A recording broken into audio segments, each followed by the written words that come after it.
Okay, Master. Hare Krishna. Om Ajnanatimirandasya Jnananjanashalakaya Chakshurunmilitam Yena Tasmai Shri Gurave Namaha. Shri Chaitanya Manobishtam Stapitam Yena Bhutale Swayam Rupakadamayam Dadati Swam Padantikam. Vandeham Shri Guru Shri Yuta Padakamalam Shri Gurun Vaishnamam cha Shri Rupam Sagrajatam Sagana Ragunatam Vitam Tam Sajivam Sadvaitam Savadutam Parijana Sahitam Krishna Chaitanya Devam Shri Radha Krishna Padan Sahagana Lalita Shri Vishakam Shahari. हे कृष्णा करुणा सिंधु दीनबंधु जगतपते गोपेश गोपिका कांता राधा कांता नमोस्तुते तप्त कांचन गौरांगी राधे वृंदावनेश्वरी वृषभानुसुते देवी प्रणमामि हरिप्रिये वाञ्छाकल्पतरुभ्यश्च कृपा सिन्धुभ्य एव च पतितानां पावनेभ्यो वैष्णवेभ्यो नमो नमः। नमो विष्णुपदाय कृष्णपृष्ठाय भूतले श्रीमते भक्तिवेदान्त स्वामिन् इति नामिने। नमस्ते सरस्वते देवी गौरवाणी प्रचारिणे निर्विशेष शून्यवादी पाश्चाता देशतारिणी। जयो श्री कृष्ण चैतन्य प्रभो नित्यानंदा श्री अद्वैता गदाधरा श्रीवासादि गौ भक्तवृंदा। हरे कृष्ण कृष्ण कृष्ण हरे हरे हरे राम राम राम हरे हरे हरे कृष्ण कृष्ण कृष्ण हरे हरे हरे राम राम राम हरे हरे। हरे कृष्ण माता जी।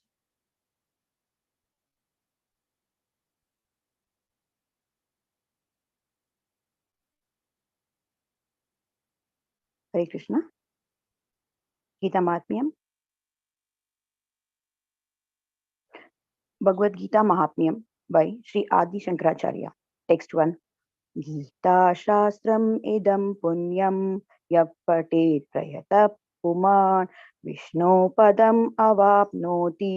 भयशोकादिवर्जितः. One who, with a regulated mind, recites with devotion the Bhagavad Gita, scripture, which is the bestower of all virtue, will attain to a holy abode, such as Vaikunta, the residence of Lord Vishnu, which is always free from the mundane activities based on fear and lamentation. Text 2. Gita dhyanam shilasyasya pranamyam parashascha naiva shanti papani purvajanma kritani cha. If one reads Bhagavad Gita very sincerely and with all seriousness, then by the grace of the Lord, the reactions of his past misdeeds will not act upon him. Text 3. Maline mochanam pumsham jalasnanam dine dine sakrit geetamrita snanam samsara malanashanam. One may cleanse himself daily by taking a bath in water, but if one takes a bath even once in the sacred Ganges water of Bhagavad Gita, for him the dirt of material life is altogether vanquished. Text 4.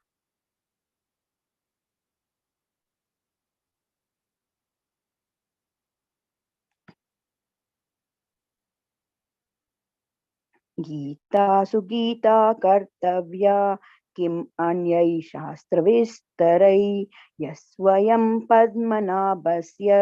मुख पद्मान् विनिश्रिता. Because Bhagavad Gita is so spoken by the Supreme Personality of Godhead, one need not read any other Vedic literature. One need only attentively and regularly hear and read Bhagavad Gita. In the present age, people are so absorbed in the mundane activities that it is not possible for them to read all the Vedic literatures. But this is not necessary. This one book, Bhagavad Gita, will suffice because it is the essence of all Vedic literature, and especially because it is spoken by the Supreme Personality of Godhead. Text 5. भरतमृतः सर्वस्वं विष्णुवक्त्र विनिश्रितं गीता गंगोदकं पीत्वा punarjanma न vidyate. By drinking the Ganges water of Gita, the divine quintessence of the Mahabharata emanating from the holy lotus mouth of Lord Vishnu, one will never take rebirth in the material world again. In other words, by devotionally reciting the Gita, the cycle of birth and death is terminated. Text 6. Sarvopanishado gavo dogda gopalanandana partho vatsat sudhir bhokta dugdam gitamritam mahat. All the Upanishads are like a cow, and the milker of the cow is Lord Sri Krishna, the son of Nanda. Arjuna is the calf, the beautiful nectar of Gita is the milk, and the fortunate devotees of the finest intellect are the drinkers and enjoyers of that milk. Text 7. Ekam shastram devaki putra geetam eko devo devaki putra eva eko mantras tasya namani yani karmapya ekam tasya devasya seva. There need be only one holy literature, the divine Gita, sung by Lord Sri Krishna, only one worshipable Lord, Lord Sri Krishna, only one mantra, his holy names. Hare Krishna, Krishna Krishna, Hare Hare, Hare Rama, Rama Rama, Hare Hare. And only one duty, devotional service unto that supreme worshipable Lord, Sri Krishna. Hare Krishna, Krishna Krishna, Hare Hare, Hare Rama, Rama Rama, Hare Hare. Hare Krishna. Welcome all. Hare Krishna, Mataji. Thank you so much. Welcome you also. Shloka recitation, Mataji. And now a quick note for all the reciters. Please add your chapter name in the name. We request all the reciters who have been selected to recite the chapters to rename along with their chapter name so that it will be easy to coordinate. On this auspicious day of Ekadashi, which is more promising and favorable for devotional service, let us do more of Shravanam Kirtanam. After each chapter, we'll be given a chance for reciting the Hare Krishna mantra one time. So we can all unmute ourselves and chant together. Hare Krishna. Starting with chapter 1. Hare Krishna, Mataji, please unmute.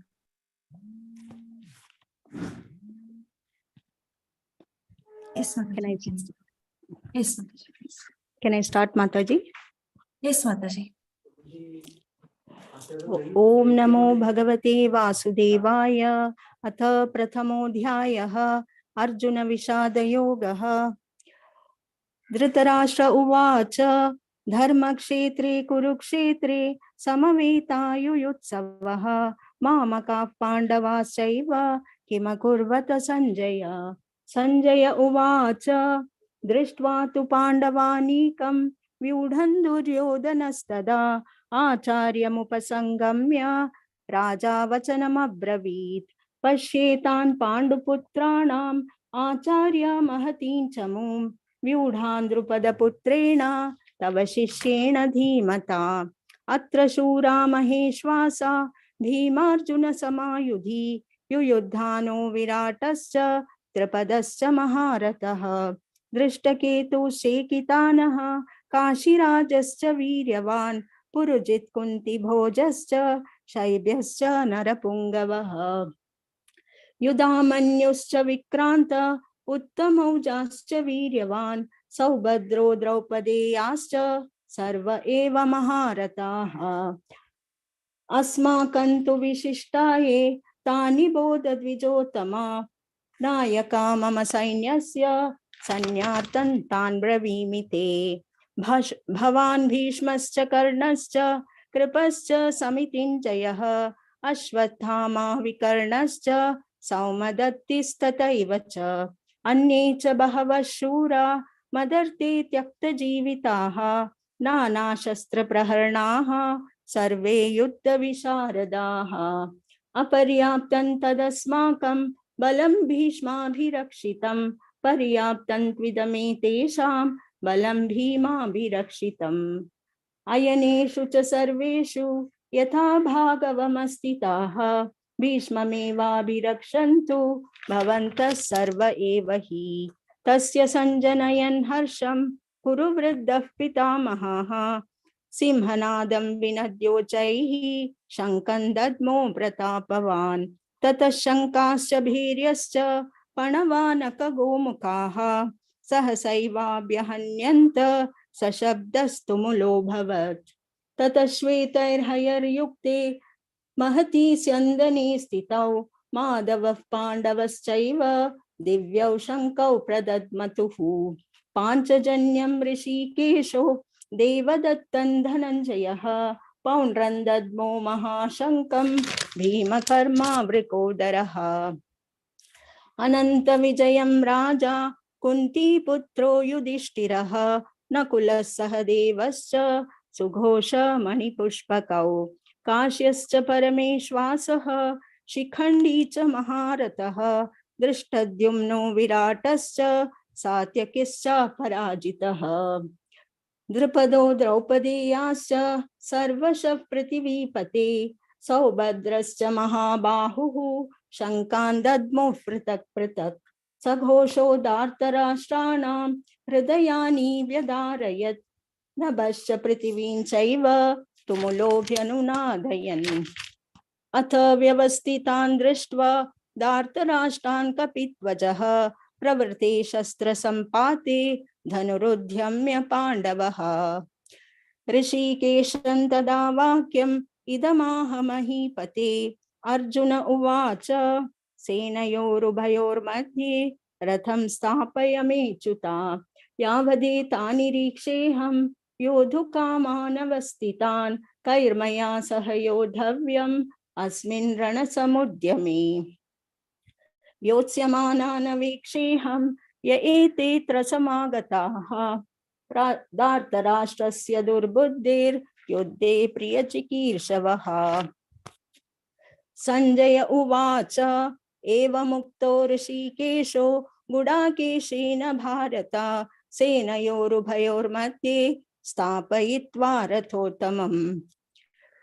भीष्मद्रोणप्रमुखतः सर्वेषां च महीक्षिताम् उवाच पार्थ पश्येतान् समवेतान् कुरूनिति तत्र पश्य स्थितान् पार्थः पितृनत पितामहान् आचार्यान् मातुलान् भ्रातॄन् पुत्रान् पौत्रान् सखींस्तथा श्वशुरान् सुहृदश्चैव सेनयोरुभयोरपि तान् समीक्ष्य स कौन्तेयः सर्वान् बन्धून् अवस्थितान् कृपया परयाविष्टो विषीदन्निदमब्रवीत् अर्जुन उवाच दृष्ट्वेमं स्वजनं कृष्ण युयुत्सुं समुपस्थितं सीदन्ति मम गात्राणि मुखं च परिशुष्यति वेपतुश्च शरीरे मे रोमहर्षश्च जायते गाण्डीवं संसृते हस्ता त्वक्चैव परिदह्यते न च शक्नोम्यवस्थातुं भ्रमतीव च मे मनः निमित्तानि च पश्यामि विपरीतानि केशव न च श्रेयोनुपश्यामि हत्वा स्वजनमाहवे न काङ्क्षे विजयं कृष्ण न च राज्यं सुखानि च किन्नो राजेन गोविन्द किं भोगैर्जीवितेन वा येषामर्थे काङ्क्षितन्नो राज्यं भोगा सुखानि च त इमेव स्थिता युद्धे प्राणां त्यक्त्वा धनानि च आचार्याः पितरः पुत्राः तथैव च पितामहाः मातुलान् श्वशुराः पौत्राः श्याला सम्बन्धिनस्तथा हेतान् हन्तुमिच्छामि नतोऽपि मधुसूदना अपि त्रैलोक्यराज्यस्य हेतो किन्नु मही कृते निहत्य दार्तराष्ट्रानः का प्रीतिः स्या जनार्दन पापमेवाश्रयेदस्मान् हत्वैतानाततायिनः तस्मान्नर्हा वयं हन्तुं दार्तराष्ट्रान् स्वबान्धवान् स्वजनं हि कथं हत्वा सुखिनः स्याम माधव यद्यप्येतेन पश्यन्ति लोभोपहत चेतसः कुलक्षयकृतं दोषं मित्रद्रोहे च पातकम् कथं न ज्ञेयमस्माभिः पापादस्मानि वर्तितुं कुलक्षयकृतं दोषं प्रपश्यद्भिर्जनार्दन कुलक्षये प्रणश्यन्ति कुलधर्मा सनातनाः धर्मे नष्टे कुलं कृष्णम् अधर्मोऽभिभवत्युता अधर्माभिभवात् कृष्ण प्रदुष्यन्ति कुलस्त्रियः स्त्रीषु दुष्टासु वार्ष्णेय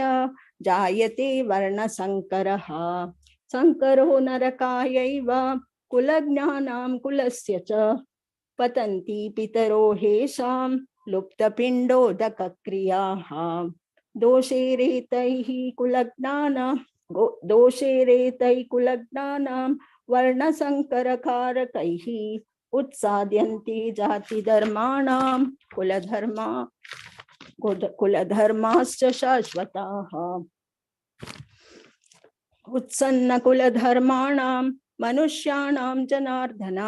नरके नियतं वासो भवतीत्यनुशुश्रुमा अहो बत महत्पापं कर्तुं व्यवसिता वयं यद्राज्यसुखलोभेन हन्तुं स्वजन उद्यताः यदि माम प्रतीकारम् अशस्त्रं शस्त्रपाणयः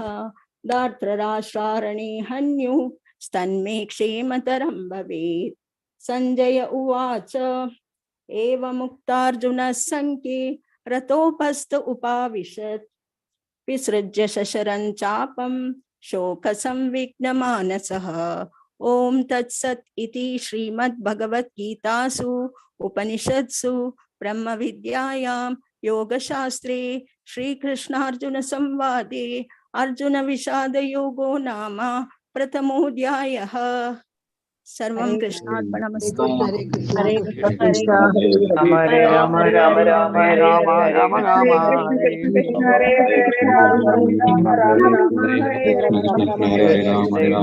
हरे राम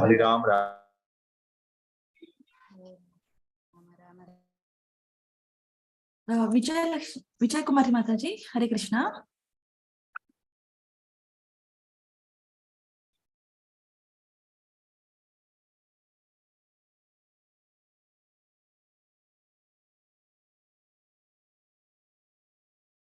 हरे कृष्णा स्वाति माताजी Yes, Mataji. Mataji, can Hare you please recite which chapter today? Chapter 2? Okay, okay, Mataji. Full chapter, Mataji. Chapter 2, Mataji. Hare Krishna. Okay. Om Namo Bhagavate Vasudevaya. Om Namo Bhagavate Vasudevaya. Om Namo Bhagavate Vasudevaya. Sanjay Om Sri Paramatmane Namaha. Vityodhyayaha. Sanjay Uvacha. Tam Tatha Kripaya Vishtam. Ashnupurna Kulekshanam. Vishidantamidam Vakyam. Uvacha Madhusudanaha. Sri Bhagavan Uvacha. Utasvakasmalam idam. Vishame samupasthitam. अनार्यजुष्टमस्वर्ग्यम् अकीर्तिं करम् अर्जुन क्लैब्यम् आत्मगमपार्थ नैतत्त्वयोपपद्यते क्षुद्रं हृदय दौर्बल्यं त्वयो त्यक्त्वोत्तिष्ठ परन्तप अर्जुन उवाच कथं भीष्ममहं सङ्ख्ये द्रोणं च मधुसूदन इषुभिः प्रतियोत्स्यामि पूजारावरिसूदन गुरून् हत्वा हि महानुभावान् श्रेयो भोक्तुं भैक्षमपि ह लोके हत्वार्थकामांस्तु गुरून् हैव भुञ्जीय भोगान् रुधिरप्रदिग्धान् न चैतद्विद्म कतरन्न गर्यो यद्वा जयेम यदि वा न जयेयुः यानेव हत्वा न जिजीविषामस्तेव स्थिता प्रमुखे धार्तराष्ट्राः कार्पण्यदोषोपहत स्वभावः पृच्छामि त्वां धर्मसम्मूढचेताः यच्छ्रेयस्यान्निश्चितं ब्रूहि तन्मे शिष्यस्तेऽहं साधि मां त्वां प्रपन्नम् न हि प्रपश्यामि ममापनुद्यान् यक्चोकम् उच्छोषणम् इन्द्रियाणाम् अवाप्य भूमावसपत्नमृद्धं राज्यं सुराणाम् अपि चाधिपत्यम् संजय उवाच एवमुक्त्वा ऋषिकेशं गुडाकेश परन्तपः न योत्स्यैति गोविन्दम् उक्त्वा तूष्णीं बभूवः तमुवाच ऋषिकेशः प्रहसन्निव भारत सेनयोरुभयोर्मध्ये विषिदन्तमिदं वचः श्रीभगवानुवाच अशोचानन्वशोचस्त्वं प्रज्ञावादांश भासते गतासून् अगतासूंश्च नानुशोचन्ति पण्डिताः न त्वेवाहं जातु नाशं न त्वं नेमे जनाधिपाः न चैव न भविष्यामः सर्वे वयमतः परम् देहिनोऽस्मिन् यथा देहे कौमारं यौवनं जरा तथा देहान्तरप्राप्तिर्धीरस्तत्र न मुह्यति मात्रा स्पर्शास्तु कौन्तेय शीतोष्ण सुख दुःखदाः आगमापायिनो अनित्यास् तां स्थितिक्षस्व भारत यं हि न व्यथयन्त्येते पुरुषं पुरुषर्षभ समदुःख सुखं धीरं सोमृतत्वय कल्पते नासतो विद्यते भावो न भावो विद्यते सतः उभयोरपि दृष्टोऽन्तः त्वनन्योस्त्वदर्शिभिः तद्विद्धि येन सर्वे येन त्वमिदं विनाशम् अव्ययस्य न कश्चित् कर्तुमर्हति इमे देहा नित्यशोक्ता शरीरिणः येनो प्रमेयस्य तस्माद्युध्यव भारत य एनं वेत्ति हन्तारं यश्चैनं मन्यते हतम् उभौ तौ न विजानीतो नायं हन्ति न हन्यते न जायते म्रियते वा कदाचिन् नायं भूत्वा भविता वा न भूयः अजो नित्यशाश्वतोऽयं पुराणो न हन्यते हन्यमाने शरीरे वेदाविनाशिनं नित्यं य एनमजम् अव्ययं कथं स पुरुषः पार्थ कं घातयति हन्तिकम् वासांसि जीर्णानि यथा विहाय नवानि गृह्णाति नरोपराणि तथा शरीराणि विहाय जीर्णानि अन्यानि संयाति नवानि देहि नैनं छिन्दति शस्त्राणि नैनं दहति पावकः न चैनं क्लेदयन्त्यापो न शोषयति मारुतः अच्छेद्योऽयमदायोऽयम् अक्लेद्यो शोष एव च नित्यशर्व सर्वगतस्थाणुर् अचलोऽयं सनातनः अव्यक्तोऽयम् अचिन्त्योऽयम् अविकार्योऽयम् उच्यते तस्माद्वैनं नानुशोचितुम् अर्हति चैनं नित्यजातं नित्यं मन्यसे मृतं तथापि त्वं महाबाहो नैनं शोचितुम् अर्हसि जातस्य हि ध्रुवं मृत्युर्ध्रुवं जन्म मृतस्य च तस्मात् अपरिहार्यर्थेन त्वं शोचितुम् अर्हसि अव्यक्तादीनि भूतानि व्यक्तमाद्यानि भारत अव्यक्तनिधनान्येव तत्र का परिदेवना आश्चर्यवत् पश्यति कश्चिदेनम् आश्चर्यवत् वदति तथैव चान्यः आश्चर्यवत् चैनम् अन्यः शृणोति श्रुत्वाप्येनं वेद न चैव कश्चित् देहि नित्यम् अबाध्योऽयं देहे सर्वस्य भारत तस्मात् सर्वाणि भूतानि न त्वं शोचितुम् अर्हसि स्वधर्मम् अपि चावेक्ष्य न विकम्पितुम् अर्हसि धर्म्याधियुद्धाश्रेयोऽन्य क्षत्रियस्य न विद्यते यदृच्छाया चोपपन्नं स्वर्गद्वारम् अपावृतं सुखिनः क्षत्रिया पार्थ लभन्ते युद्धम् ईदृशम् अथ चेतत्वम् इमं धर्म्यं संग्रामं न करिष्यसि ततः स्वधर्मं कीर्तिं च हित्वा पापम् अवाप्स्यसि अकीर्तिं चापि भूतानि कथयिष्यन्ति ते व्ययाम् सम्भवितस्य चाकीर्तिर्मरणात् अतिरिच्यते भयाद्रणात् उपरतं मंस्यन्ते त्वां महारथाः येषां च त्वं बहुमतो भूत्वा यास्यसि लाघवम् अवाच्यवादांश्च बहून् वदिष्यन्ति तवाहिताः निन्दन्तस्तव सामर्थ्यं ततो दुःखतरं नु किम् हतो वा प्राप्स्यसि स्वर्गं जित्वा वा भोक्ष्यसे महीम् तस्मादुत्तिष्ठ कौन्तेय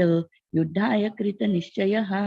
सुखदुःखे समे कृत्वा लाभालाभौ जयाजयौ ततो युद्धाय युज्यस्व नैवं पापम् अवाप्स्यसि एषा ते विहिता सांख्ये बुद्धिर्योगे त्विमां शृणु बुद्ध्या युक्तो यया पार्थ कर्मबन्धं प्रहास्यसि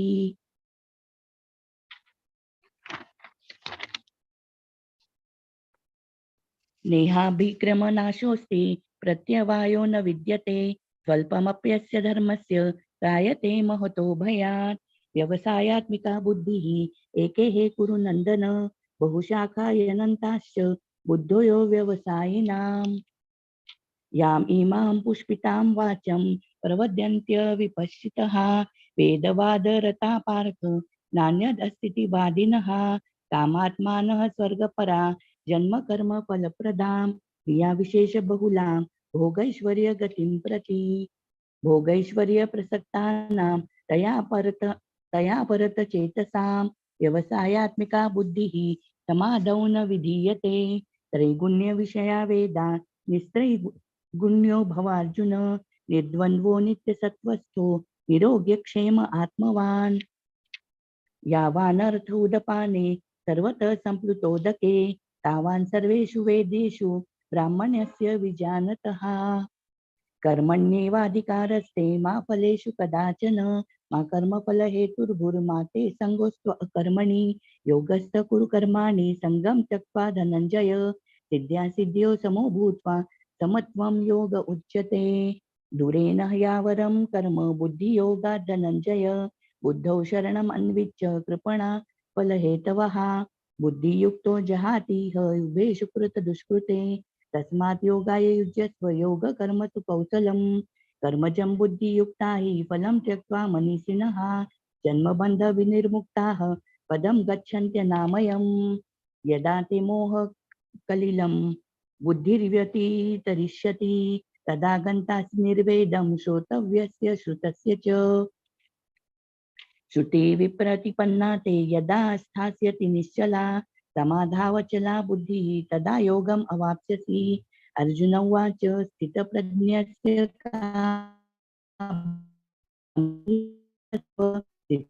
किं प्रभासेत किमासित व्रजेत श्रीभगवानुवाच प्रजहाति यदा कामान् सर्वान् पार्थ मनोगतान् आत्मन्येवात्मना तुष्टः स्थितप्रज्ञा तदोच्यते दुःखेष्वनुद्विग्नमनः सुखेषु विगतस्पृहः वित्तरागभयक्रोधाः स्थितधीर्मुनिरुच्यते यः सर्वत्रानभिस्नेहस्तत् तत्प्राप्य शुभाशुभं नाभिनन्दति न द्वेष्टि तस्य प्रज्ञा प्रतिष्ठिता यदा संवरते चायं कुर्मोऽङ्गानिव सर्वसः इन्द्रियान् इन्द्रियार्थेभ्यः तस्य प्रज्ञा प्रतिष्ठिता विषया विनिवर्तन्ते निराहारस्य देहिनः रसवर्जं रसोऽप्यस्य परं दृष्ट्वा निवर्तते यततो यपि कौन्तेय पुरुषस्य विपश्चितः इन्द्रियाणि प्रमाथीनि हरन्ति प्रसभं मनः तानि सर्वाणि संयम्य युक्तासित मत्परः वसेहि यस्येन्द्रियाणि तस्य प्रज्ञा प्रतिष्ठिता ध्यायतो विषयान् पुंसः सङ्गस्तेषुपजायते सङ्गात् सञ्जायते कामः कामात् क्रोधो विजायते क्रोधात् भवति सम्मोहः सम्मोहात् स्मृतिविभ्रमः स्मृतिभ्रंशात् बुद्धिनाशः बुद्धिनाशात् प्रणश्यति रागद्वेषा विमुक्तैस्तु विषयान् इन्द्रियैश्चरन् आत्मवश्यैर्विधेयात्मा प्रसादम् अधिगच्छति प्रसादे सर्वदुःखानां हानिरस्योपजायते प्रसन्नचेतसो यासु बुद्धिः पर्यवतिष्ठते नास्ति बुद्धि अयुक्तस्य न चायुक्तस्य भावना न चाभावयतः शान्तिः अशान्तस्य कुतः सुखम् इन्द्रियाणां हि चरतां यमनोनुविधीयते तदस्य हरति प्रज्ञां वायुर्नावम् इवाम्भसि तस्माद्यस्य महाबाहो निगृहीतानि सर्वशः इन्द्रियान् इन्द्रियार्थेभ्यः तस्य प्रज्ञा प्रतिष्ठिता या निशा सर्वभूतानां तस्यां जागर्ति संयमी यस्यां जागृति भूतानि सा निशा पश्यतो मुनेः अपूर्यमानम् अचलप्रतिष्ठं समुद्रमापः प्रविशन्ति यद्वत् तद्वत् कामायं प्रविशन्ति सर्वे स शान्तिमाप्नोति न कामकामी विहाय कामान् यः सर्वान् पुमां शरति निःस्पृहः निर्ममो निरङ्कारः शान्तिम् अधिगच्छति एषा ब्रह्मी स्थितपार्थ नैनं प्राप्य विमुह्यति स्थित्वा स्याम् अन्तकालेऽपि ब्रह्म निर्वाणं ऋच्छति। ॐ तत्सद् इति श्रीमद्भगवद्गीतासु उपनिषत्सु ब्रह्म विद्यायां योगशास्त्रे श्रीकृष्णार्जुन संवादे सांख्ययोगो नाम द्वितीयोऽध्यायः।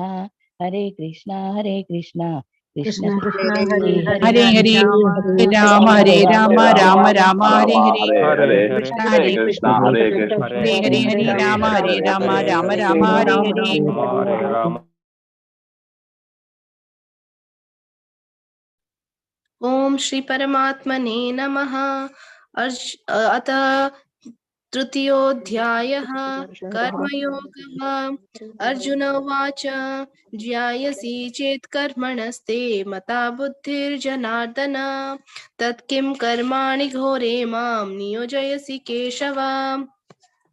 व्यामिश्रेणेव वाक्येन बुद्धिं मोहयसीव मे तदेकं वद निश्चित्य येन श्रेयोऽहमाप्नुयाम्। श्रीभगवानुवाच लोकेऽस्मिन् द्विविधा निष्ठा पुरा प्रोक्ता मया नघ ज्ञानयोगेन साङ्ख्यानां कर्मयोगेन योगिनाम् न कर्मणां न नारम्भा नैष्कर्म्यं पुरुषोऽश्नुते न च सन्न्यासनादेव सिद्धिं समधिगच्छति न हि कश्चित् क्षणमपि जातु तिष्ठत्य कर्मकृत् कार्यते ह्यवशः कर्म सर्वप्रकृतिजैर्गुणैः कर्मेन्द्रियाणि संयम्य यास्ते मनसा स्मरन् इन्द्रियार्थान् विमूढात्मा मिथ्याचारः स उच्यते यस्त्वेन्द्रियाणि मनसा नियम्यारभतेऽर्जुन कर्मेन्द्रियैः कर्मयोगम् असक्तः स विशिष्यते नियतं कुरु कर्म त्वं कर्म ज्यायो ह्यकर्मणः शरीरायात्रपि च ते न प्रसीहेद कर्मणः यज्ञार्थात् कर्मणोऽन्यत्र लोकोऽयं कर्म बन्धनः तदर्थं कर्म कौन्तेय मुक्तसङ्गः समाचर सह यज्ञाः प्रजाः सृष्ट्वा पुरोवाच प्रजापतिः अनेन प्रसविष्वध्वं येषवो स्विष्टकामधुक् देवान् भाव्य तानेन तदेव भावयन्तु वः परस्परं भावयन्तः श्रेयः परम् अवाप्स्यथ इष्टान् भोगान् हि वो देवा दास्यन्ते यज्ञभावितः तैर्दत्तान् अप्रसाद्यैभ्यो यो भुङ्क्तेस्तेन एव सः यज्ञासिष्टासिनः सन्तो मुच्यन्ते सर्वकील्विषैः भुञ्जते ते त्वघं पाप ये पच्यन्त्यात्मकारणात् अन्नात् भवन्ति भूतानि पर्जन्यादन्न संभवः यज्ञात् भवति पर्जन्यो यज्ञः कर्म समुद्भवः कर्म ब्रह्मोद्भवं विद्धि ब्रह्माक्षर समुद्भवम् तस्मात् सर्वगतं ब्रह्म नित्यं यज्ञे प्रतिष्ठितम्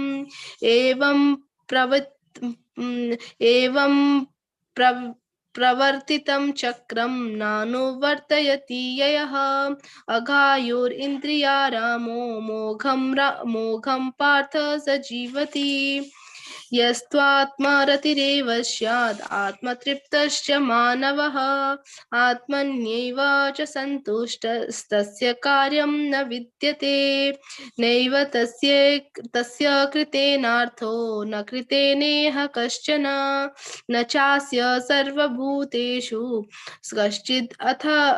कश्चित् अर्थव्यपाश्रयः तस्मात् असक्तः सततं कार्यं कर्म समाचर असक्तो ह्याचरन् कर्म परमाप्नोति पुरुषः कर्मण्यैवाहि संसिद्धिम् आस्थित जनकादयः लोकसङ्ग्रहमेवापि सम्पश्यान् कर्तुमर्हसि यद्यदाचरति श्रेष्ठस्तत्तदेवेतरो जनः स यत् परमानं कुरुते लोकस्तदनुवर्तते नामे पार्थास्ति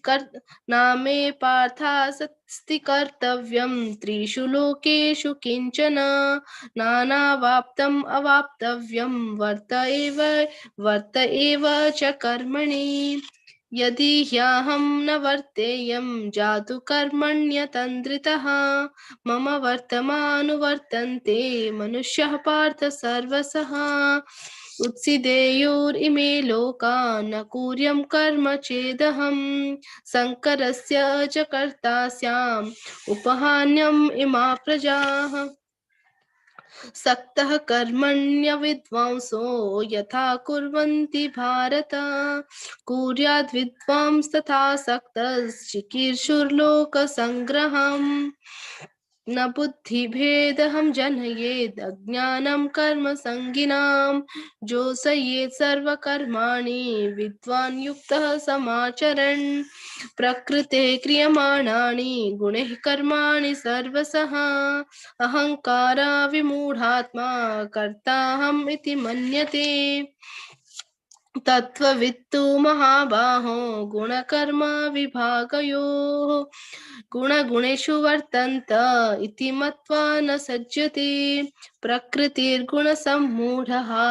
सजन्ते गुणकर्मसु तान् कृत्स्नविदो मन्दान् कृत्स्नविन्न विचालयेत् मयि सर्वाणि कर्माणि सन्न्यास्याध्यात्मचेतसां निराशीर्निर्ममो भूत्वा युध्यस्व विगतज्वरः ये मे मतमिदं नित्यं अनुतिष्ठन्ति मानवाः श्रद्धावन्तो न सूयन्तो मुच्यन्ते तेऽपि कर्मभिः ये त्वे तद् अभ्यसूयन्तो नानुतिष्ठन्ति मे मतम् सर्वज्ञाना विमूढाधां तन्विद्धि नष्टं चेतसः सदृशं चेष्टते स्वास्यः प्रकृतिर्ज्ञानवानपि प्रकृतिं यान्ति भूतानि निग्रह किं करिष्यति इन्द्रियस्येन्द्रियार्थे रागद्वेषौ व्यवस्थितौ तयोर्न वशमागच्छेत् तौ ह्यस्य परिपन्थिनौ श्रेयान् स्वधर्म विगुणः परधर्मात् स्वनुष्ठितात् स्वधर्मे निधनं श्रेयः परधर्मो भयावहः श्री अर्जुन उवाच अथ केन प्रयुक्तोऽयं पापं चरति पूरुषः अनिच्छम् अपि वार्ष्णेय बलदिव नियोजितः श्रीभगवानुवाच काम एष क्रोध एष रजोगुणसमुद्भवः महाशनो महापाप्मा विद्ययेनम् इह वारिणम् धूमेनाव्रियते वह्निर्यथादर्शो मलेन च यथोल्बेनावृतो गर्भस्तथा तेनेदमावृतम् आवृत्तं ज्ञानम् एतेन ज्ञानिनो नित्यवारिणा कामरूपेण कौन्तेय दुष्पुरेण नलेन च इन्द्रियाणि मनोबुद्धिर्य इन्द्रियाणि मनोबुद्धिर् अस्याधिष्ठानमुच्यते विमोहत्येष ज्ञानम् आवृत्य देहिनम् तस्मात् त्वमिन्द्रियाण्यादौ नियम भरतर्षभ पापमानं प्रजाह्येनं ज्ञानविज्ञाननाशनम् इन्द्रियाणि पराण्याहुरिन्द्रियेभ्यः परं मनः मनसस्तु परा बुद्धिर्यो बुद्धेः परतस्तु सः एवं बुद्धेः परं बुद्ध्वा संस्तभ्यात्मानमात्मना जहि शत्रुं महाबाहो कामरूपं दुरादर्शम् ओम तत्सदिति श्रीमद्भगवद्गीतासु उपनिषत्सु ब्रह्म विद्यायां योगं शास्त्रे श्री कृष्ण अर्जुन संवादे कर्मयोगो नाम तृतीयोऽध्यायः हरे कृष्ण हरे कृष्ण कृष्ण कृष्ण हरे हरे हरे राम राम राम हरे हरे हरे कृष्ण कृष्ण हरे हरे हरे हरे कृष्णा अध्याय 4 दिव्य ज्ञान ओम नमो भगवते वासुदेवाय श्री भगवान उवाच इवं विवस्वते योग्यं प्रोक्तवाहनव्ययं विवस्वान् मनवे प्राहं मनुरीक्षा कवब्रीत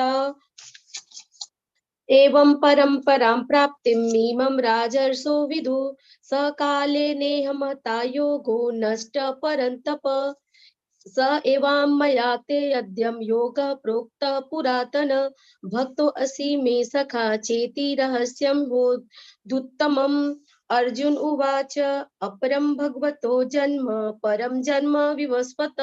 कथमेतद्विजानीयां त्वमादौ प्रोक्तवानिति श्री भगवान उवाच बहुनि मे व्यतीतानि जन्मानि तव चार्जुन त्याहं वेद सर्वाणि तं न त्वं वेत्थ परन्तप अजोऽपि सन्नव्यात्मा भूतनामीश्वरोऽपि सन्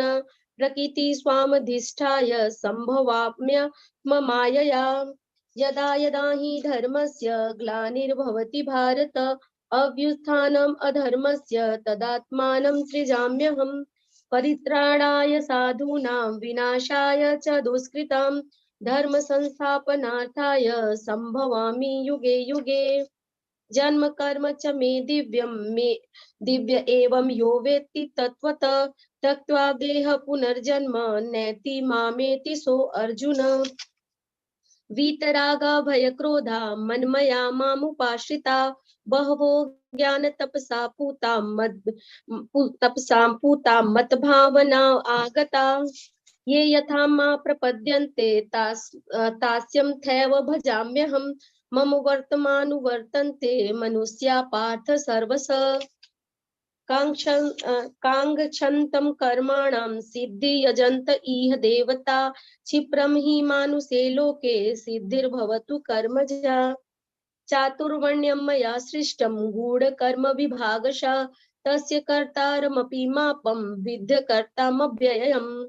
न मां कर्माणि लिम्पन्ति न मे कर्मफले स्पृहा इति मां यो अभिजानाति कर्मभिन्यस वध्यते एवं ज्ञात्वा कृतं कर्मं पूर्वैरपि मुमुक्षुभिः कुरु कर्म तस्मात् त्वं पूर्वतः कृतं किं कर्मं किं कर्मेति कवयो अपयन्त्रमोहिता तत्ते कर्म प्रवक्ष्यामि यज्ञात्वा मोक्षसे अशुभात् कर्मणोऽपि बोद्धव्यं च विकर्मण अकर्मणस्य बोद्धव्यं गहना कर्मणो गति कर्मण्य कर्म यः पश्येद कर्माणि च कर्म एव स बुद्धिर्मान मनुष्येषु स युक्त कर्मकृत यस्य सर्वे सभारम्भा काम संकल्प वर्जिता ज्ञानाग्निदग्ध कर्माणं तमाहु पंडित बुधा त्यक्त्वा कर्मफलासंगं नित्यतृप्तो निराश्रय कर्मण्य अभिप्रवृत्त अपि न हि एव किंचित् करोति स निराशीर्य चित्तात्मा त्यक्त सर्व परिग्रह शारीरम केवलम कर्म कुर्वाणोति किल्बिष यदृक्षालाभु संतुष्टो द्वन्द्वातीतो विमस्तर समसिद्धावसिद्धो च कृत्वापि न निबध्यते गतसङ्गस्य मुक्तस्य ज्ञानावस्थितचेतस यज्ञाय चरतः कर्म समग्र प्रविलिक्ष्यते ब्रह्मार्पणं ब्रह्म हविव्याप्रो ब्रह्मणाहुतं ब्राह्मणो हेन गन्तव्यं ब्राह्मण कर्म समाधिना दैवमेवापरे यज्ञं योगिनः पर्युपासते ब्रह्माग्राहं परे यज्ञं यज्ञेनोपजुहित श्रोतादीनीन्द्रियाण्यन्य संयमानुगृह्जुहित शब्दादीन् विषयान्यन्य इन्द्रियागृहुजुहिति कर्माणि इन्द्रियाणि कर्माणि प्राणकर्माणि चापरे आत्मसंशयोग्राग्रहो जुहिते ज्ञानदीपिते दभ्ययज्ञस्तयो यज्ञा योगयज्ञस्तथा परे स्वाध्यानज्ञानयज्ञस्य यतयः संशितव्रता अपाने जुहितं प्राणं प्राणे अपान तथा परे प्राणापानगतिरुद्ध्वा प्राणायाम परायणा अपरे नियताहारा प्राणेषु जुहिते सर्वे अप्यते यज्ञविद्यो यज्ञक्षप्ति कल्मषा यज्ञशिष्टामृतो भुजो यान्ति ब्रह्मा सनातनम् नायं लोके अयस्य नित्य यज्ञस्य कुन्तु अन्य कुरु सत्तम एवं बहुविद्या यज्ञा वितता ब्राह्मणो मुखे कर्म जानाति विद्यत तान्य सर्वानेव ज्ञात्वा विमोक्षसे ज्ञेयान्यदभ्यमायाध यज्ञान ज्ञान यज्ञ परन्तप सर्वकर्माखिलं पार्थ ज्ञाने परिसमाप्यते तद्विधि प्रणिपातेन परिप्रश्नेन सेवया उपच्छेन्द्रान्ति ते ज्ञानं ज्ञानिनस्तत्त्वदर्शिनीम् यज्ञात्वं न पुनर्मोहे मेहयासि पाण्डव येन भूतान्यशेषेण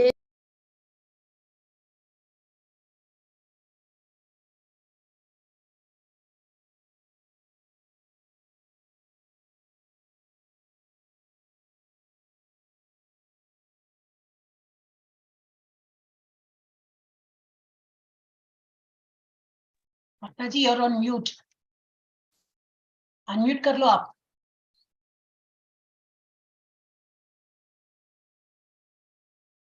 हरे कृष्णा. अनम्यूट कर लो माताजी. सुनाई नहीं दे रहा है. म्यूट हो गए हो आप. Oh, she is unable to unmute. 1 minute.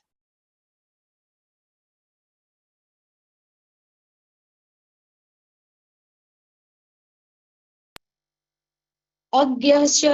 हरे कृष्ण. अब सुनाई दे रहा माताजी? Yes माताजी, go ahead माताजी. अज्ञश्च अस्वधानं च संशयम् आत्मविनश्यति न अयं लोकः अस्ति न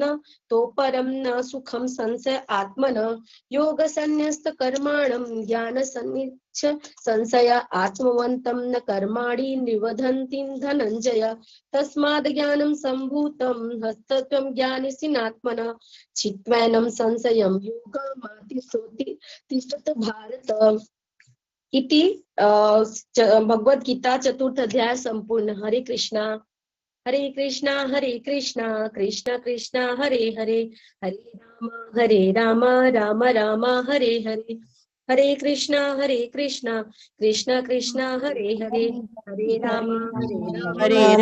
राम राम हरे हरे हरे हरे राम हरे राम राम हरे कृष्ण कृष्ण कृष्ण हरे हरे हरे राम राम राम हरे हरे श्री कृष्णार्पणमस्तु.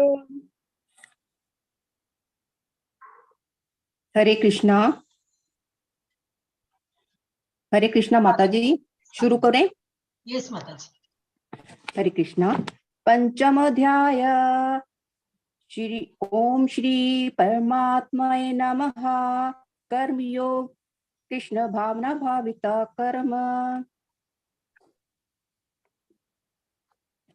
अर्जुनवाच स्न्यासं कर्मान् कृष्ण पुनः योगं च चाशिषि यस्य इतो एकं तत्मे ब्रूहि सुनिश्चितं श्रीभगवानुवाच संन्यास कर्म योग च निश्यसे करोपो तयो तु कर्म संन्यास्ता कर्म योग विशेष्यते ये स नित्य संन्यासी यो नादृष्टि न गच्छति नादिन्दो हि महाबाहो सुखं बन्धत प्रमुच्यते संख्यक योग पृथक् बलः प्रवदन्ति न पंडितः एकम् अपि अस्ति संयक उभय विदन्ते फलम् यत्संख्ये प्रपते स्थानं तत् योगे अपि ज्ञेयते एकं संख्यं च योगं च यो पश्यन्ति सा पश्यति संन्यासा तु महाबाहो दुःखम् अप्तुम् अयोग्यतः योगयुक्तो मुनिबाहो नाविराने अधिगच्छति योग मुक्तो विशुद्ध आत्मा विजित आत्मा चित इंद्रियः सर्वभूत आत्मा भूतात्मा कुर्वन् अपि न लिप्यते न एव किञ्चित् कुर्वन्ति इति युक्तो मान्ते तद्वित पाश्चन शर्वन् स्पर्जितघन् अनन्तकंशं सपन् श्रवन् प्रस्तन सज्जन ग्रह उन्चित निमिषत् अपि इन्द्रियाणि इन्द्रिये अर्थेषु विदन्ते इति धैर्येण ब्रह्माणि अद्य कर्माणि संगम तत्प्रत्यकरोति यः लिप्तेन स पापेन भाग्यपत्रम् अभ्यसा कायन् मनसा बुद्ध्या केवले इन्द्रिय अपि योगिन कर्म कुर्वन्ति संगम सत्य अतासुदे युक्त कर्म फलं त्यक्त्वा शान्तिम् अप्नोति निष्ठिक्रं यक्तुहा करं करेण फले सक्तो निबध्यते सर्गाणि मनसा संन्यासा अस्ति सुखं वंशी नवद्वारे पुरे देहि न एव कुर्वन् न कर्यणा न कर्तव्या न कर्माणि लोकस्य सृजति प्रभः न कर्म फल संयोगम् स्वभावतु प्रव्यते न अत्यत्ये गच्छति पापं न चासु कृतं विभुः अज्ञानम् अपितं ज्ञानं तेन मुहन्ति जन्तवः ज्ञानं तु तत् अज्ञानं तेषां नाशितं जन आत्मजः तेषाम् अदित्यवत् ज्ञानं प्रकाशयति तत्परम् तद्बुद्ध्या तत् आत्माना तत् निष्ठा तत् परानया गच्छति अप्नुअवितं ज्ञानिर्भूते कलशः विद्या विनय संपन्ने ब्राह्मणे गविहस्तने श्रुणी च एवशा पाके च पंडिता समदर्शिनः एवेति यत् सर्गो येषा सा किसितमनः निर्दोषा हि संब्रह्मा तमात् ब्रह्मीति स्थितः न पश्यन्ते प्रिये प्रियः न उजेत् प्रते अप्रियं स्थिरबुद्धि असम्मूढो ब्रह्मवित् ब्राह्मणी स्थितः ब्रह्म स्वपेषु असत् आत्मा विदन्ति आत्मनीता सुखव सा ब्रह्म योग युक्त आत्मा सुखम आक्ष्म अनुशिष्टे ये भी सपश्या भोगा दुःखयो नव एव ते आदि अंतवंत कौन्त्या नातेषु रमते बुधः शाक्रोति एव सा स्वाढुं प्रकाशश्रीनिमोषिता काम क्रोध उद्भवेगं सा युक्तो सा सुखी नरः यो अंतसुखो अंत आरामः तथा अनंत ज्योति एव यः सो योगी ब्रह्म निर्वाणं ब्रह्मभूतो अधिगच्छति लाभन्ते ब्रह्म निर्वाणं विशाहिषेण कलशः क्षीण देख यत् आत्माना सर्वभूते हिते रतः काम क्रोध विमुक्तानां यतीनां यत् चेतसा अभितो ब्रह्म निवारणं पते विदित आत्मना स्पर्शाना कृत्य बहि ब्राह्मण चक्षु एव च अंतरे भुवुः प्राण अपान समो कृत्वा नास अभ्यंतरचारिणो ये इंद्रिय मनोबुद्धिः विमोक्ष पराण्यः विक्त इच्छा भय क्रोधो यो सदा मुक्त एव सः भुक्तारस्य तमसं सर्वलोकमहा ईश्वरं सुहृदं सर्वभूतानां ज्ञात्वा मम शान्ति ऋषिजति। ओम तत्सत् इति श्रीभगवद्गीतासु उपनिषदसु ब्रह्म विद्या योग शास्त्रे श्री कृष्ण अर्जुन संवादे कर्म संन्यास योगो पंचमम अध्याय संपूर्णम। हरे कृष्णा।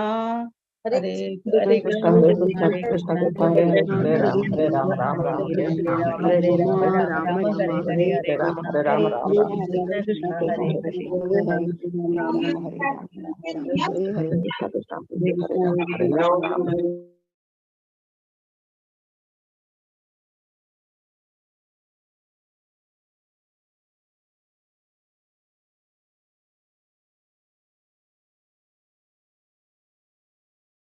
ओम श्री परमात्मने नमः।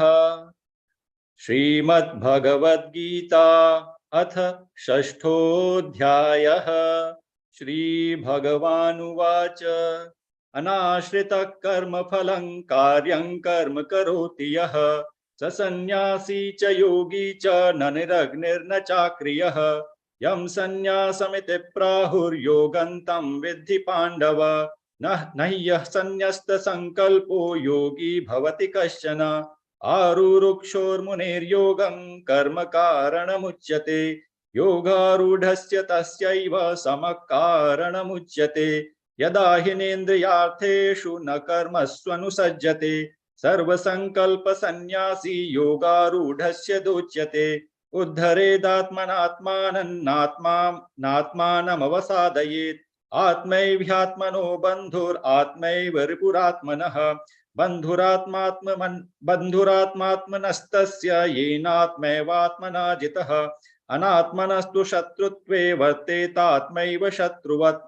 जितात्मनः प्रशान्तस्य परमात्मा समाहितः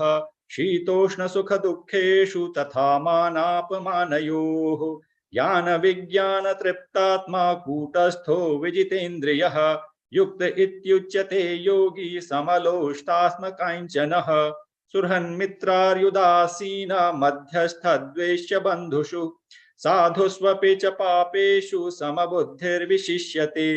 योगी युञ्जीत सततम् आत्मानं रहसि स्थितः एकाकी यतचित्तात्मा निराशीरपरिग्रहः शुचौ देशे प्रतिष्ठाप्य स्थिरमासननात्मनः नात्युत्थितन्नातिनीचै चैलाजिनकुचोत्तरम् तत्रैकाग्रं मनः कृत्वा यतचित्तेन्द्रियक्रियः उपविश्यासने युञ्ज्यात् योगमात्मविशुद्धये समङ्काय शिरोग्रीवं धारयन् चलं स्थिरः सम्प्रेक्ष्य नासिकाग्रं स्वं दिशश्चानवलोकयन् प्रशान्तात्मा विगतभिर्ब्रह्मचारि व्रते स्थितः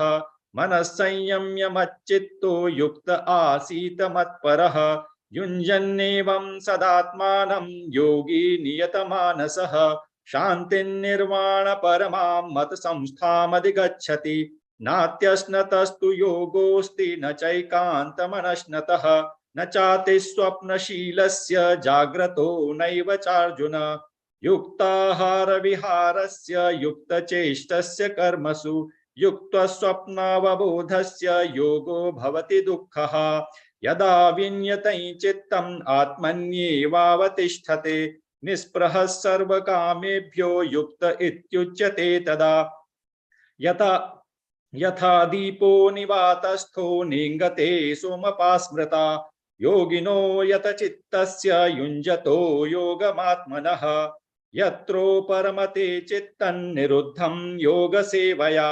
यत्र चैवात्मनात्मानं पश्यन्नात्मनि तुष्यति सुखमात्यन्तिकं यत्तद्बुद्धिग्राह्यमतीन्द्रियं वेत्ति यत्र न चैवायं स्थितश्चलति तत्त्वतः यं लब्ध्वा चापरं लाभं मन्यते नाधिकं ततः यस्मिन् स्थितो न दुःखेन गुरुणापि विचाल्यते तमविद्याद दुःख संयोग वियोगं योग संगितं स निश्चयेन योक्तव्यो योगो निर्विण्णचेतसा संकल्प प्रभवान् कामांस् त्यक्त्वा सर्वान् शेषतः मनसैवेन्द्रियग्रामं विनियम्य समन्ततः शनैः शनैरुपरमेत् बुद्धया धृतिगृहीतया आत्मसंस्थं मनः कृत्वा न किञ्चिदपि चिन्तयेत् यतो यतो निश्चरति मनश्चञ्चलमस्थिरं ततस्ततो नियम्यैतत् आत्मन्येव वशन्नयेत् प्रशान्तमनसं ह्येनं योगिनं सुखमुत्तमम् उपैति शान्तरजसं ब्रह्मभूतमकल्मषम् युञ्जन्नेवं सदात्मानं योगी विगतकल्मषः सुखेन ब्रह्म संस्पर्शम् अत्यन्तं सुखमश्नुते सर्वभूतस्थमात्मानं सर्वभूतानि चात्मनि ईक्षते योगयुक्तात्मा सर्वत्र समदर्शनः यो मां पश्यति सर्वत्र समयि च मयि पश्यति तस्याहं न प्रणश्यामि स च मे न प्रणश्यति सर्वभूतस्थितं यो मां भजत्येकत्वमास्थितः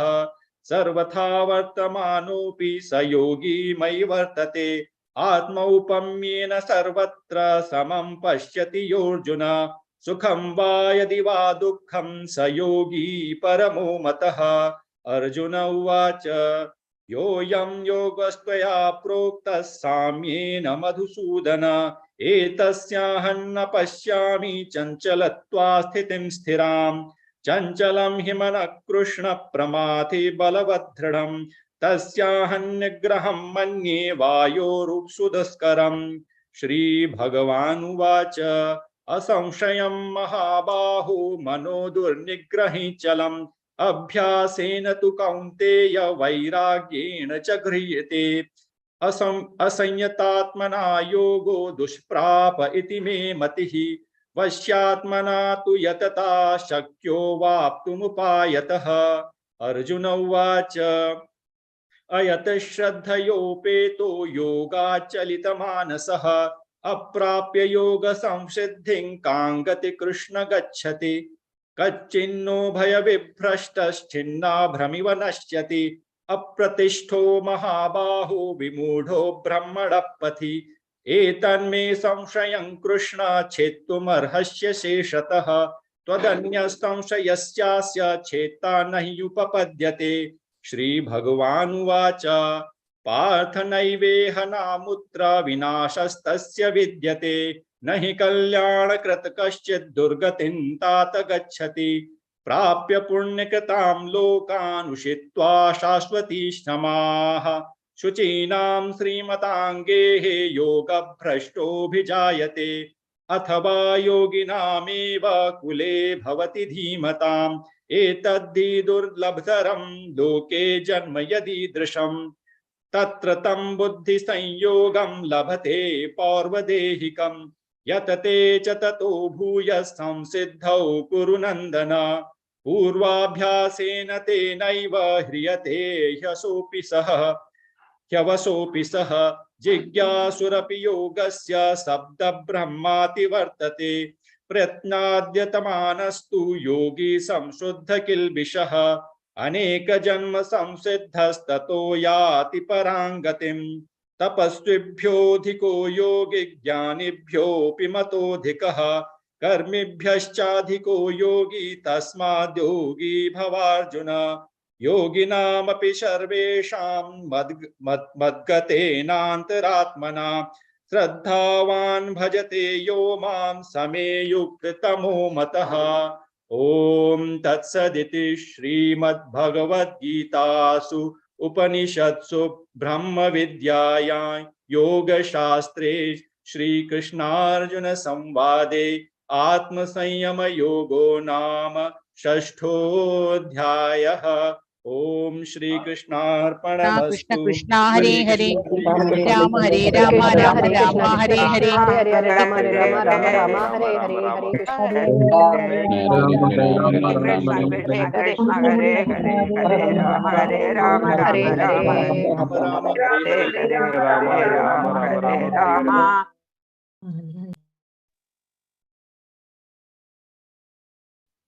हाँ हरे कृष्ण माता जी। हरे कृष्ण माता जी। हरे कृष्ण। ओम नमो भगवते वासुदेवाय। ओम श्री कृष्ण परब्रह्मणे नमः। अथ श्रीमद्भगवद गीता सप्तमोऽध्यायः ज्ञान विज्ञान योगः।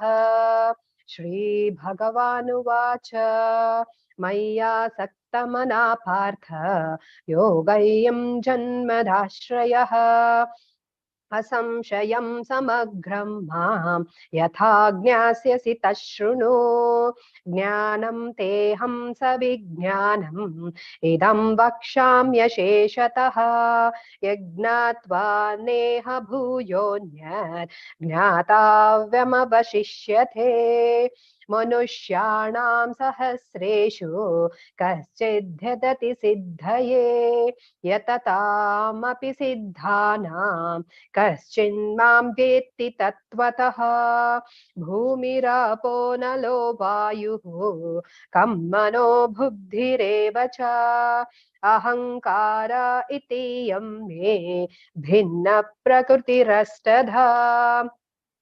अपरेयमितस्त्वन्यां प्रकृतिं विद्धि मे परां जीवभूतां महाबाहो ययेधं धार्यते जगत्। एतद्योनिनि भूतानि सर्वाणि द्युपधारय अहं कृत्स्नस्य जगतः प्रभवः प्रलयस्तथा मत्तः परतरं नान्यत् किञ्चिदस्ति धनञ्जय। मयि सर्वमिदं प्रोक्तं सूत्रे मणिगण इव रसोऽहमप्सु कौन्तेय प्रभास्मि शशिसूर्ययोः प्रणवः सर्ववेदेषु शब्दखे पौरुषं नृषु पुण्यो गन्धः पृथिव्यां च तेजश्चास्मि विभावसौ जीवनं सर्वभूतेषु तपश्चास्मि तपस्विषु बीजं मां सर्वभूतानां विद्धि पार्थ सनातनम् बुद्धिर्मतामस्मि तेजस्तेजस्विनामहम् बलं बलवतां चाहं कामरागविवर्जितम् धर्मविरुद्धो भूतेषु कामोऽस्मि भरतर्षभ। ये चैव सात्विक भावः राजसास्तमसाश्च ये मत्त एवेति तान् विद्धि न त्वाहं तेषु ते मही। त्रिभिर्गुणामयैर्भावैः येभिः सर्वमिदं जगत्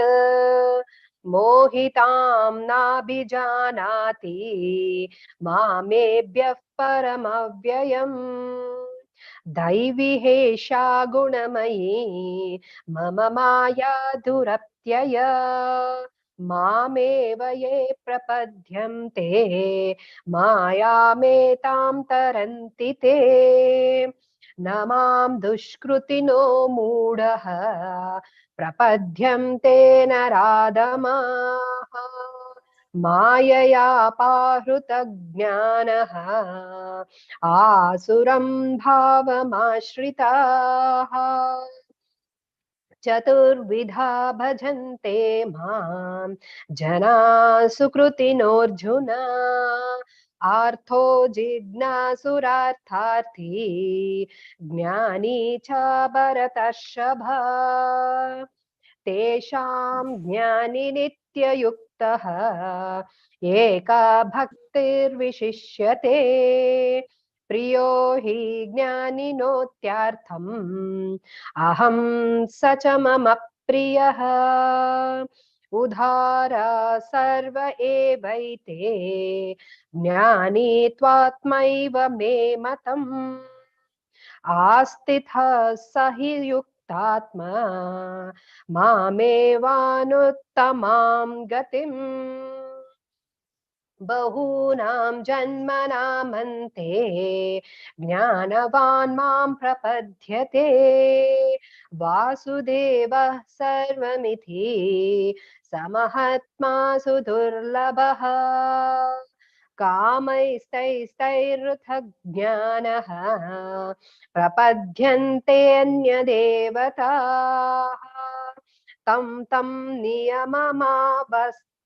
तं नियममास्थाय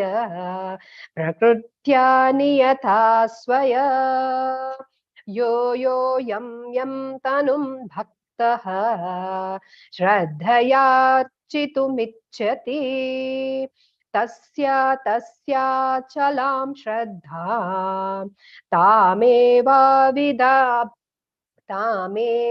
विदधाम्यहम् सतया श्रद्धया युक्तः तस्याराधनमीहते लभते च तथा कामान् मय्येव विहितान् हितान् अन्तवत्तु फलं तेषां तद्भावत्यल्पमेधसाम् देवान् देवयजो यान्ति मद्भक्ता यान्ति मामपि अव्यक्तां व्यक्तिमापन्नं मन्यते मामबुद्धयः परं भावं जानन्तः मामाव्ययम् अनुत्तमम् नाहं प्रकाश सर्वस्य योगामायाय सांवृतः मूढोऽयं नाभिजानाति लोको मम अजव्ययम् वेदाहं समतीतानि वर्तमानानि चार्जुन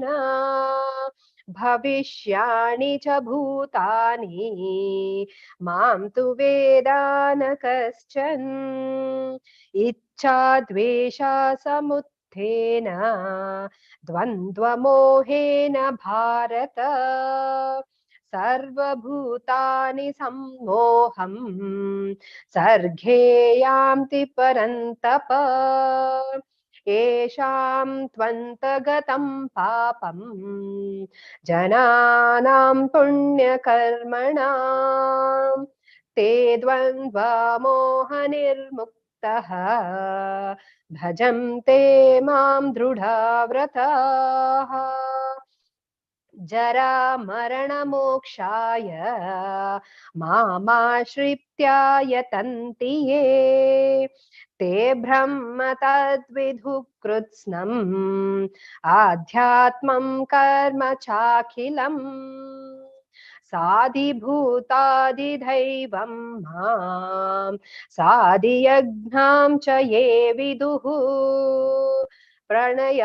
कालेऽपि च मां ते विधुर्युक्तचेतसः ॐ तत्सत् इति श्रीमद्भगवद्गीतासु उपनिषत्सु ब्रह्मविद्यायां योगशास्त्रे श्रीकृष्णार्जुन संवादे ज्ञानविज्ञानयोगो नाम सप्तमोऽध्यायः हरे कृष्ण हरे हरे कृष्ण हरे हरे राम हरे राम राम हरे कृष्ण हरे हरे राम हरे राम राम हरे हरे हरे कृष्ण हरे हरे राम कृष्ण कृष्ण हरे हरे हरे राम राम हरे हरे हरे हरे कृष्ण माता जी।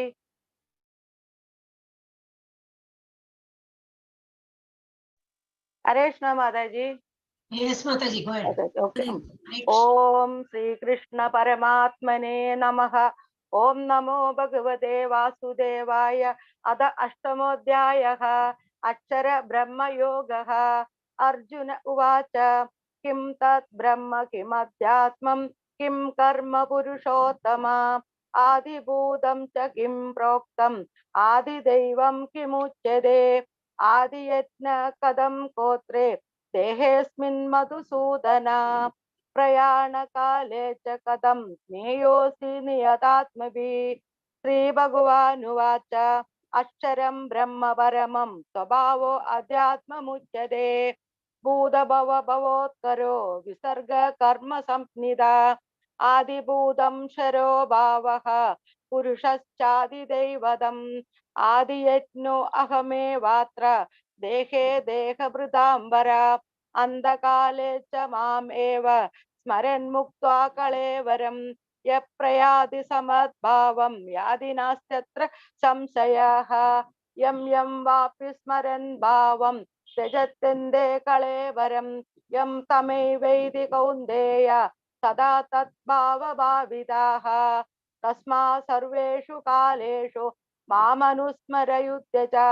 मय्यर्पितमनो बुद्धिर्मामे वैश्यस्य संशयम् अभ्यासयोगयुक्तेन चेतसा ज्ञानगामिना परमं पुरुषं दिव्यं याति पार्थानुचिन्तयन्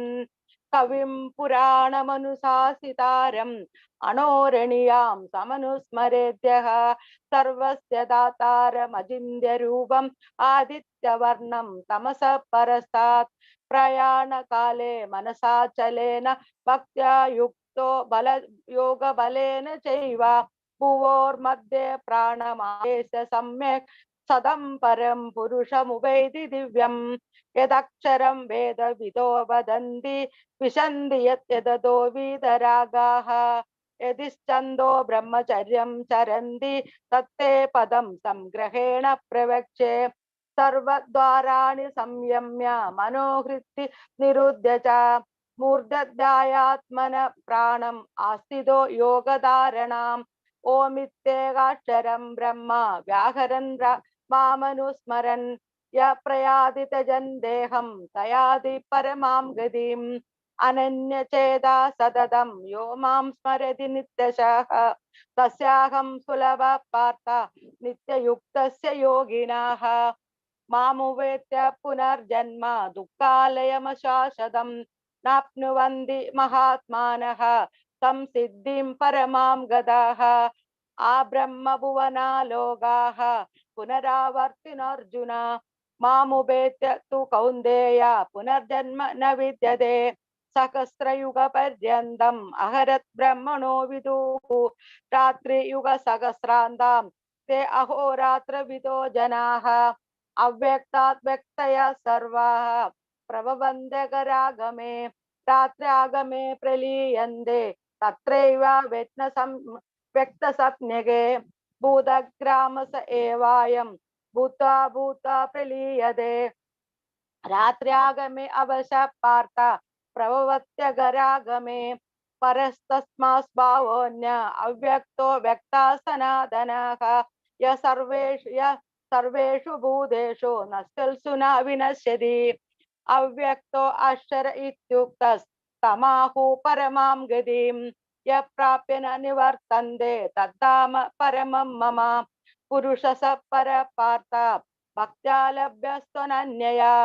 यस्यान्तस्थानि भूतानि येन सर्वमिदं तदं यत्र काले त्वनावृत्तिम् आवृत्तिं चैव योगिनः प्रयातयान्ति तं कालं पश्यामि भरतर्षभ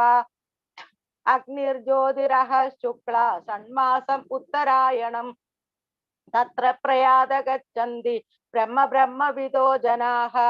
धूमो रात्रिस्तदा कृष्णं षण्मासात् दक्षिणायनं तत्र चन्द्रमसं ज्योतिर्योगी प्राप्य निवर्तते शुक्लकृष्णे गतिहेते जगद श्वासते मदे एकया यातना वृत्तिम् अन्याया वर्तते पुनः नैते श्रुति पार्था जानन् योगी मुह्यति कश्चन तस्मात् सर्वेषु कालेषु योगयुक्तो भवार्जुन वेदेषु यज्ञेषु तपस्सु चैव दानेषु यत् पुण्यबलं प्रतिष्ठम् अत्येति तत्सर्वमिदं विदित्वा योगी परं स्थानमुपैति चाद्यम् ॐ तत्सत् इति श्रीमद्भगवद्गीतासु उपनिषत्सु ब्रह्मविद्याया योगशास्त्रे श्रीकृष्णार्जुन संवादे अक्षरयोगो नाम अथ अष्टमाध्यायः। हरे कृष्णा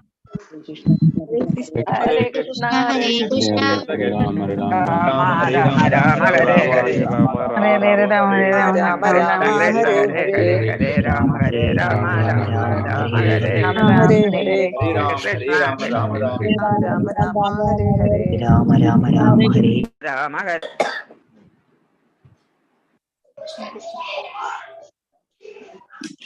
ओम नमो भगवते वासुदेवाय। हरे कृष्ण माता जी।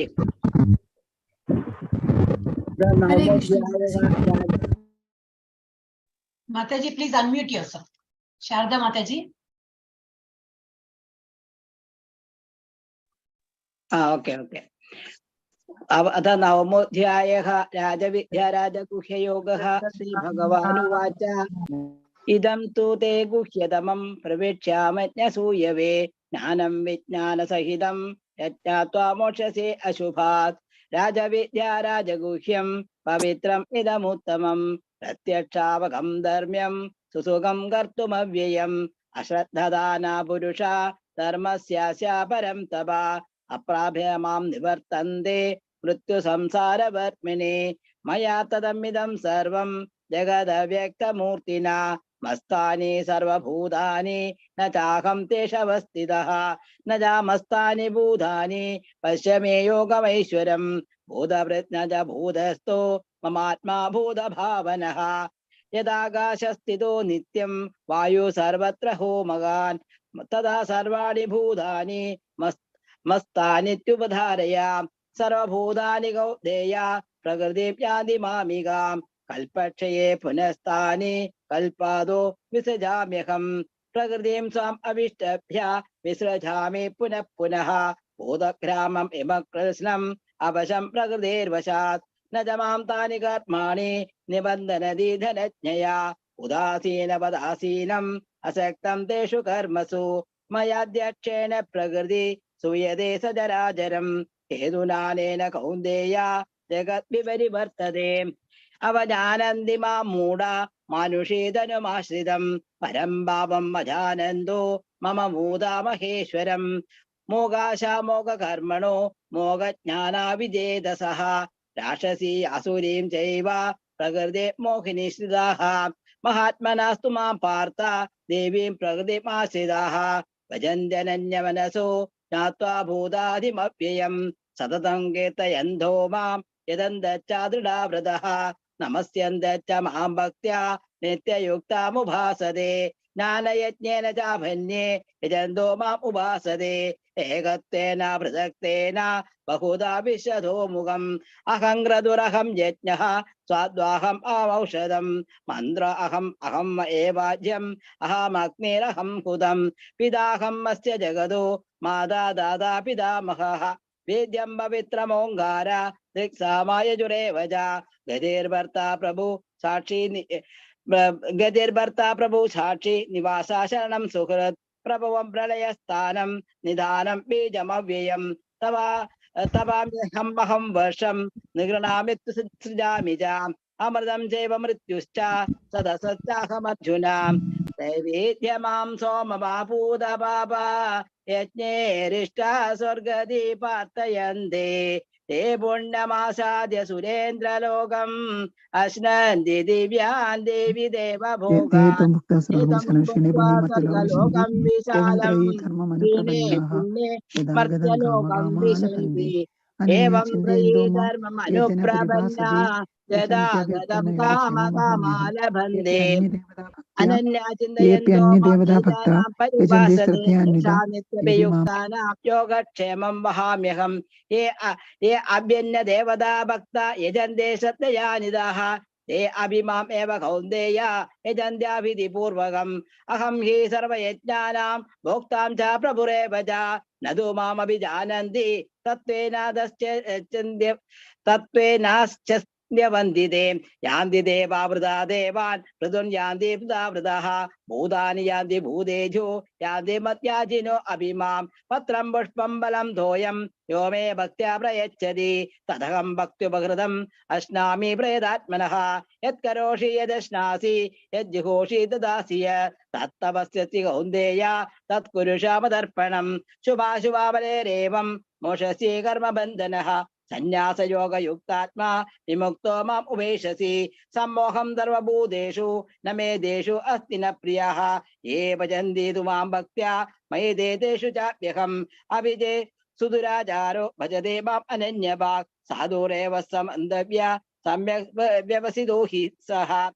क्षिप्रं भवन्ति धर्मात्मा शशान्ति निगच्छति कौन्तेय प्रतिजानीहि न मे भक्ता प्रणश्यति।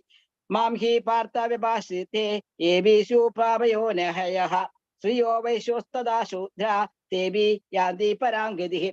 किं पुनः ब्राह्मणा पुण्या भक्तिराजर्षयस्ततः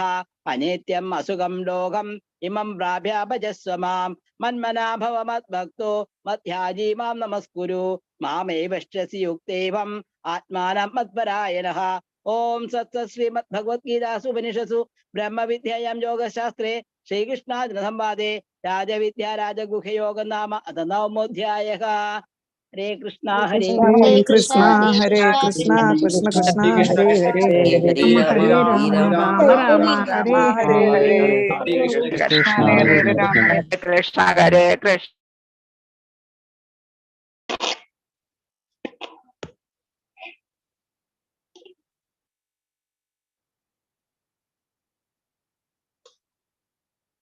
हरे कृष्णा। हरे कृष्णा माता जी। पढ़ो माता जी। यस माता जी प्लीज। ओम श्री परमात्मने नमः। अथ 10मो अध्याय। श्री भगवान का ऐश्वर्य। श्री भगवानुवाच भूय एवे महाबाहो शृणु मे परमं वचः यत्ते अहं प्रीयमाणाय वक्ष्यामि हितकाम्यया। न मे विदुषुर्गणाः प्रभुवं न महर्षयः अहम् आदि हि देवानां महर्षीणां च सर्वशः। यो मम अजम् अनादिं च वेत्ति लोकमहेश्वरं सम्मूढ स मर्त्येषु सर्वपापैः प्रमुच्यते। बुद्धिर्ज्ञानं सम्मोह क्षमा सत्यं दमः शमः सुखं दुःखं भवः अभावः भयं च अभयम् एव च। अहिंसा समता तुष्टिः तपोदानं यशो यश भवन्ति भावा भूतानां मत एव पृथक्विधा। महर्षिये सत्पूर्वे चत्वारो मनवस्तथा मत भावा मानसा जाता येषां लोक इमा प्रजाः। एतं विभूतिं योगं च इमं यो वेत्ति तत्त्वतः स अविकल्पेन योगेन युज्यते न अत्र संशय। अहं सर्वस्य प्रभवः मतः सर्वं प्रवर्तते इति मत्वा भजन्ते मां बुधा भाव समन्वितः। मच्चित्ता मतगतप्राणा बोधयन्ते परस्परं कथयन्तश्च मम नित्यं तुष्यन्ति च रमन्ति च। तेषां सततयुक्तानां भजतां प्रीतिपूर्वकं ददाति बुद्धि योगं तं येन माम् उपयान्ति ते। तेषाम् एव अनुकम्पार्थम् अहम् अज्ञानजं तमः नाशयामि आत्मभावस्थे ज्ञानदीपेन भास्वता। अर्जुन उवाच परं ब्रह्म परं धाम पवित्रं परमं भवान् पुरुषं शाश्वतं दिव्यम् आदिदेवम् अजं विभुम्। आहुस्त्वां ऋषयः सर्वे देवर्षि नारदस्तथा असितो देवलो व्यास स्वयं च एव ब्रवीषि मे सर्वम् एतत् ऋतुं मन्ये यन्मां वदसि केशव न हि ते भगवन् व्यक्तिं विदु देवा न दानवा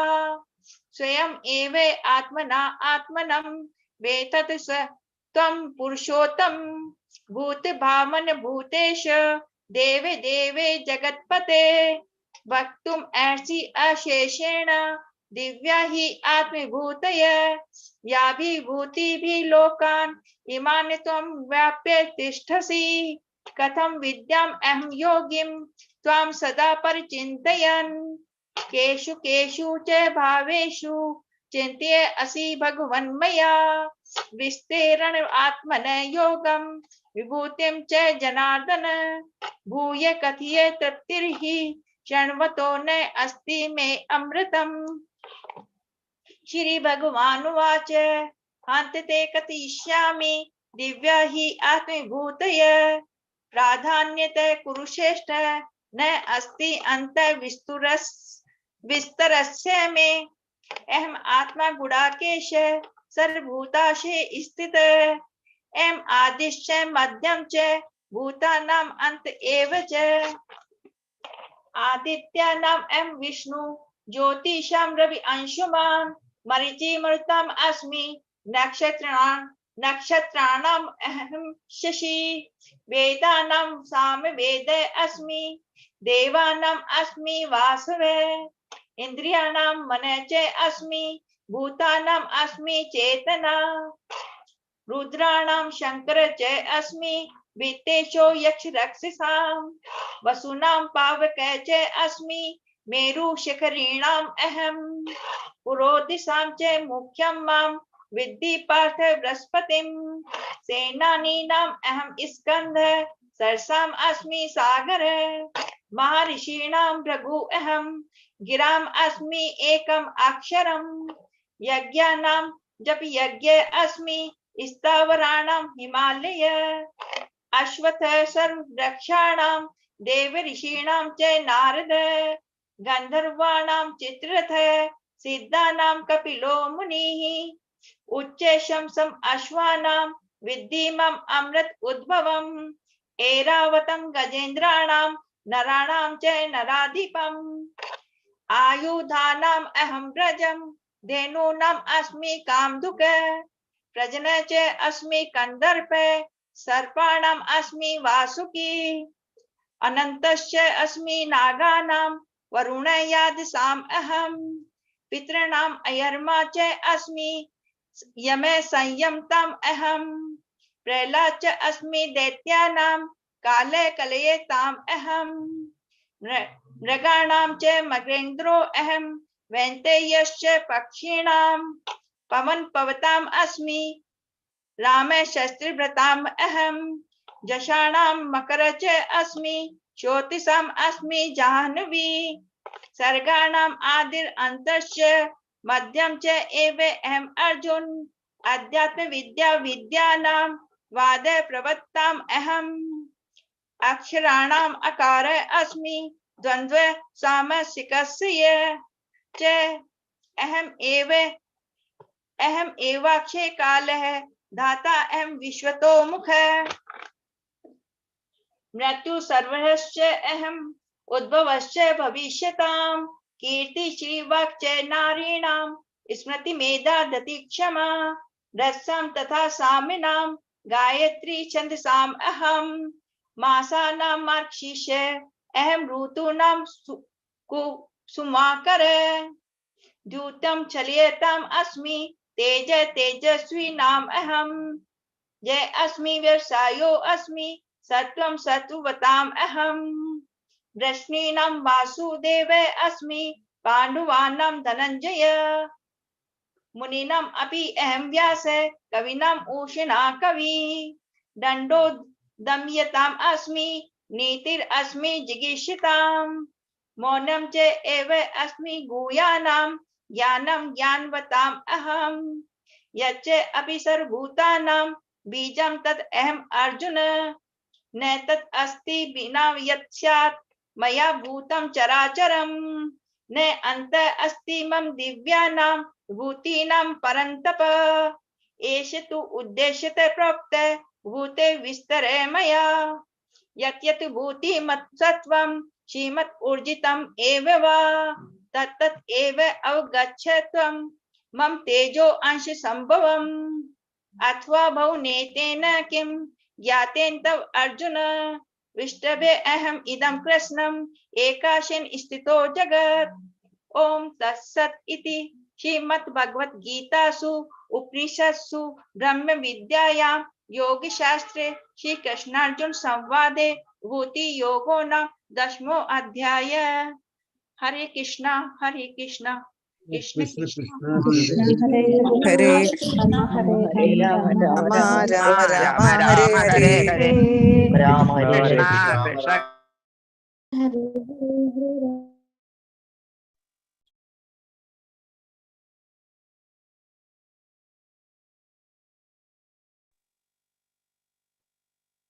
Hare Krishna Mataji, please start.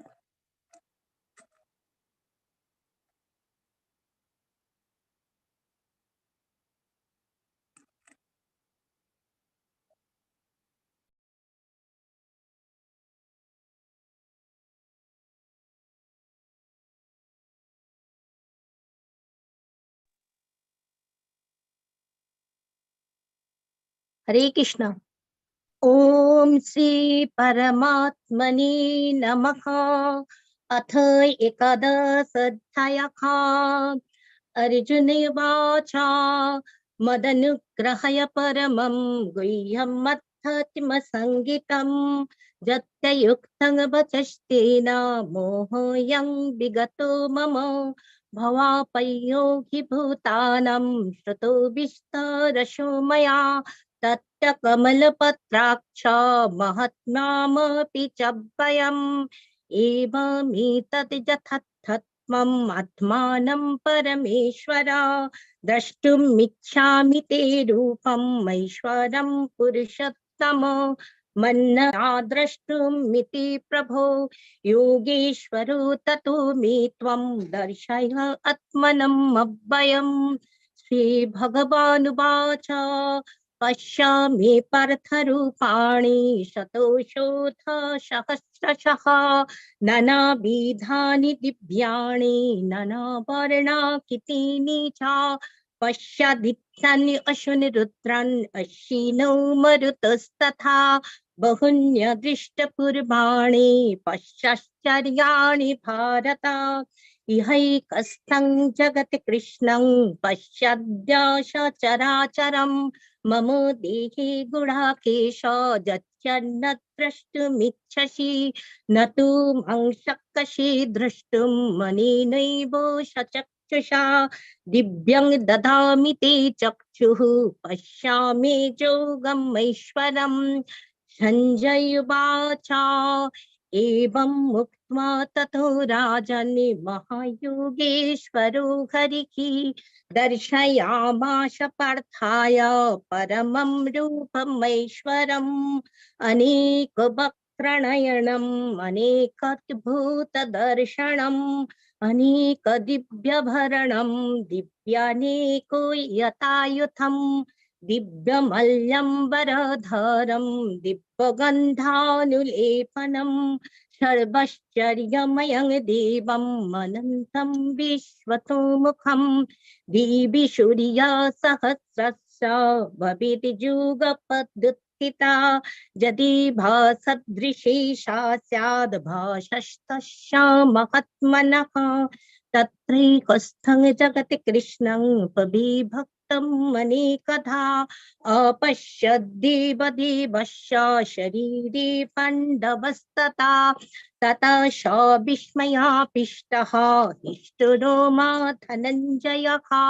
प्रणम्य शिरसा देवं कृताञ्जलिरभाषत।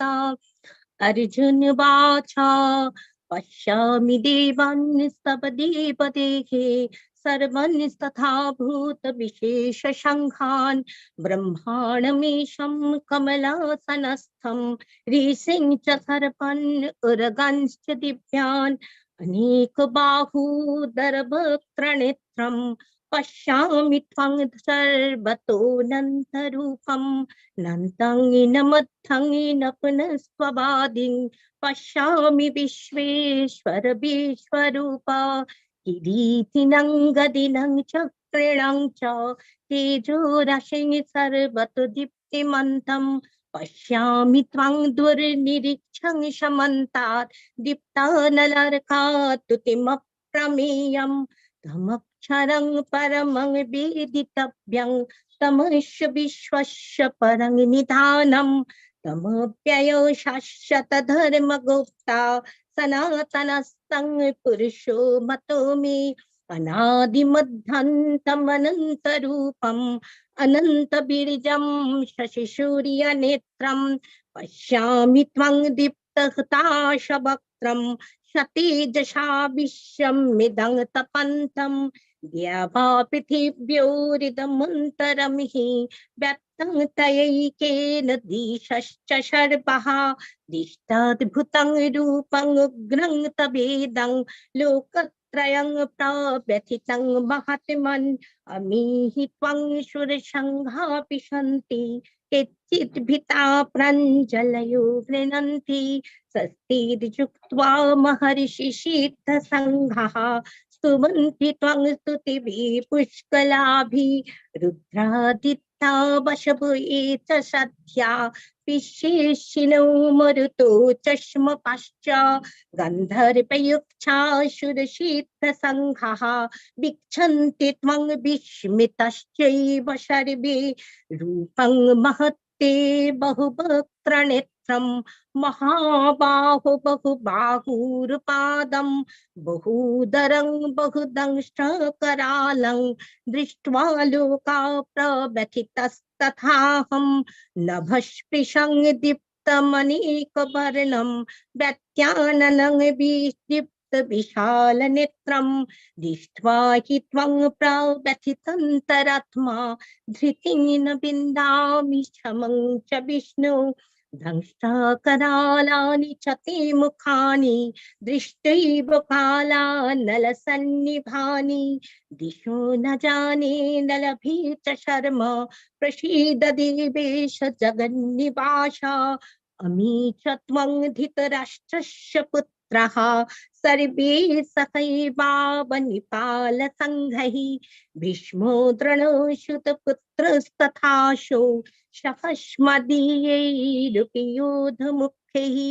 वक्त्राणि ते तरमाणा विशन्ति दंष्ट्रकरालानि भयानकानि केचित् विलग्ना दशनन्तरेषु सन्दृश्यन्ते चूर्णितैरुत्तमङ्गैः यथा नदीनां बहवम्बुवेगाः समुद्रमेवाभिमुखा द्रवन्ति तथा तवामि नरलोकवीरा विशन्ति वक्त्राण्यभिविज्वलन्ति यथा प्रदीप्तं ज्वलनं पतङ्गाः विशन्ति नाशाय समृद्ध वेगाः तथैव नाशाय विशन्ति लोकाः तव विवक्त्राणि समृद्ध वेगाः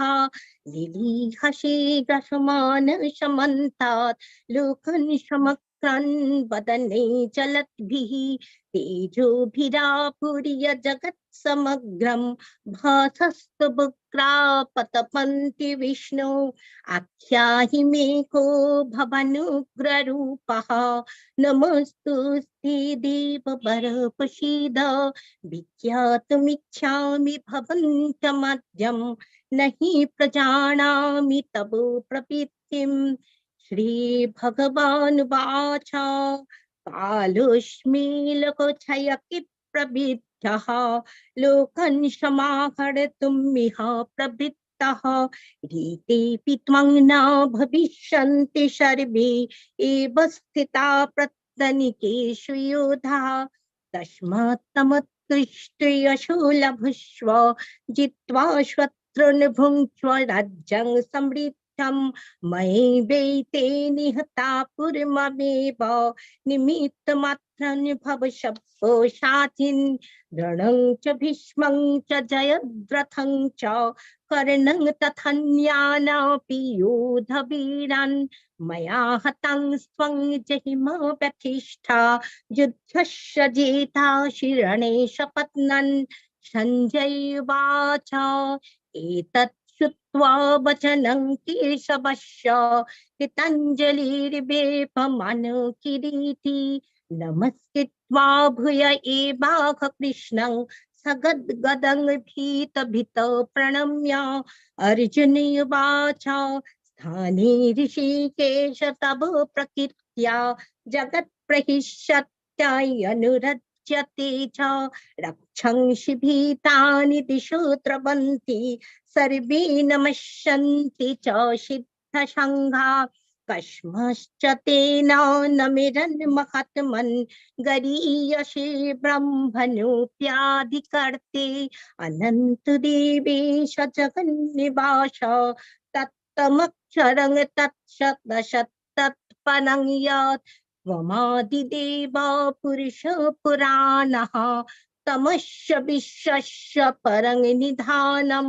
विद्यासि विद्यं च परं च धाम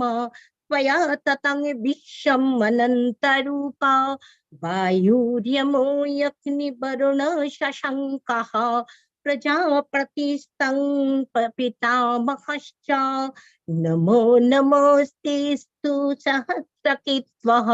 पुनश्च भूयोऽपि नमो नमस्ते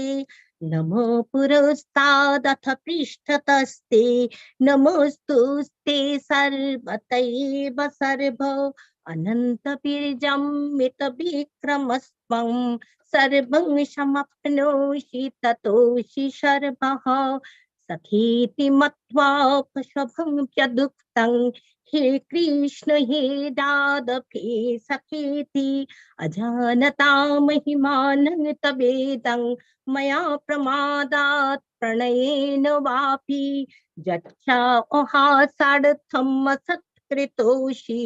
विहारशय्यासन भोजनेषु एको तवाप्याच्युत तत्समक्षं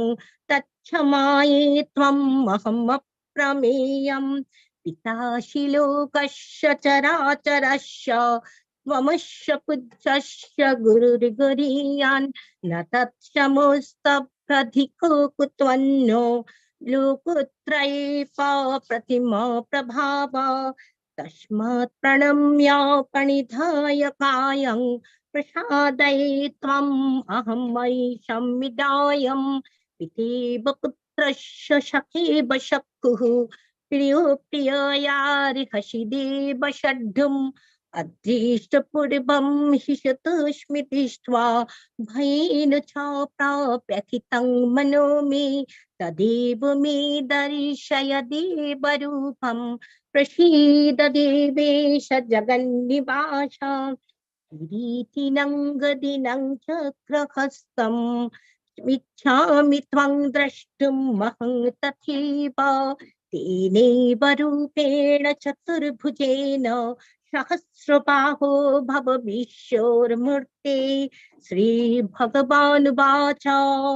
मया प्रसन्नेन तवर्जुनेदं रूपं परं दर्शितम् आत्मयोगात् तेजोमयं विश्वम् अनन्तरूपं मद्दं यन्मे तदन्येन नादृष्टपूर्वं न वेदजज्ञाध्ययनैर्न दानै न च क्रियाभिर्न तपोभिरुग्रै एवं रूपो शक्यहं लोके द्रष्टुं तदन्येन कुरूपवीर मते व्यथा मा च विमूढो भावः दृष्ट्वा रूपं घोरम् इदं ममेदं व्यपेत्यभिप्रेतमना पुनस्त्वं तदेव मे रूपम् इदं प्रपश्य संजय उवाच इत्तर्जुन वासुदेवस्तथोक्त्वा भूत्वा शकं रूपं दर्शयामाश भूयः आश्वासयामाश च भीतमीनं भूत्वा पुनः सौमो बपुर्महात्मा अर्जुनवाचा दिष्ट्वेद्वं मनुष्यं रूपं तव सौमं जनार्दन इदानीमस्मि संवृत्तः सचेतः प्रकृतिं गतः श्रीभगवानुवाच सुदुर्दर्शमिदं रूपं दृष्ट्वानसि यन्मम देवायप्यस्य रूपस्य नित्यं दर्शन काङ्क्षिणः नाहं विदीर्ण तपसा न दानेन चिज्जया शक्य एवं विधो द्रष्टुं दृष्टवानसि मं यथा भक्त्या तनन्यया शक्या अहमेवं विधर्जुन ज्ञातुं द्रष्टुं च तत्त्वेन प्रविष्टुं च परन्तप मत्कर्मो कित्मत्परमो मद्भक्त संगवर्जितः निर्वैर सर्वभूतेषु यश मामेति पाण्डव। ॐ तत्सति इति श्रीमते भगवद् गीतासु उपनिषदिषु ब्रह्म विद्यायां योगशास्त्रे श्रीकृष्ण अर्जुन संवादे विश्वरूप दर्शन नाम एकादश अध्यायः।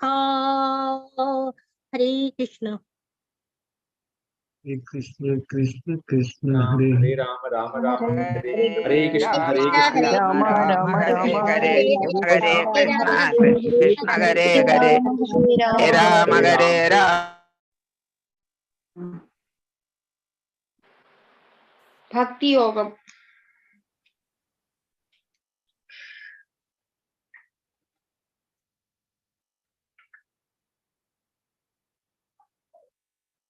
Hare Krishna Mataji, please unmute.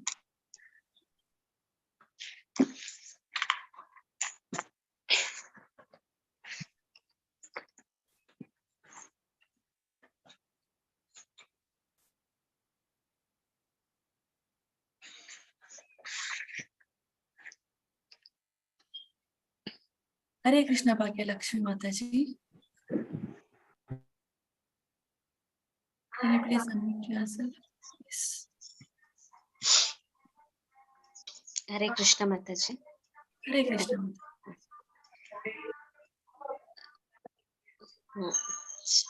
Start. ओम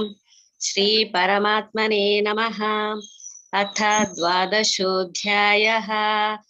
भक्ति योगः। अर्जुन उवाच एवं सततयुक्ता ये भक्तास्त्व पर्युपा। Yes, Mataji, you continue, Mataji. Bhagilakshmi. एवं सततयुक्ताय भक्ताय परिपासते।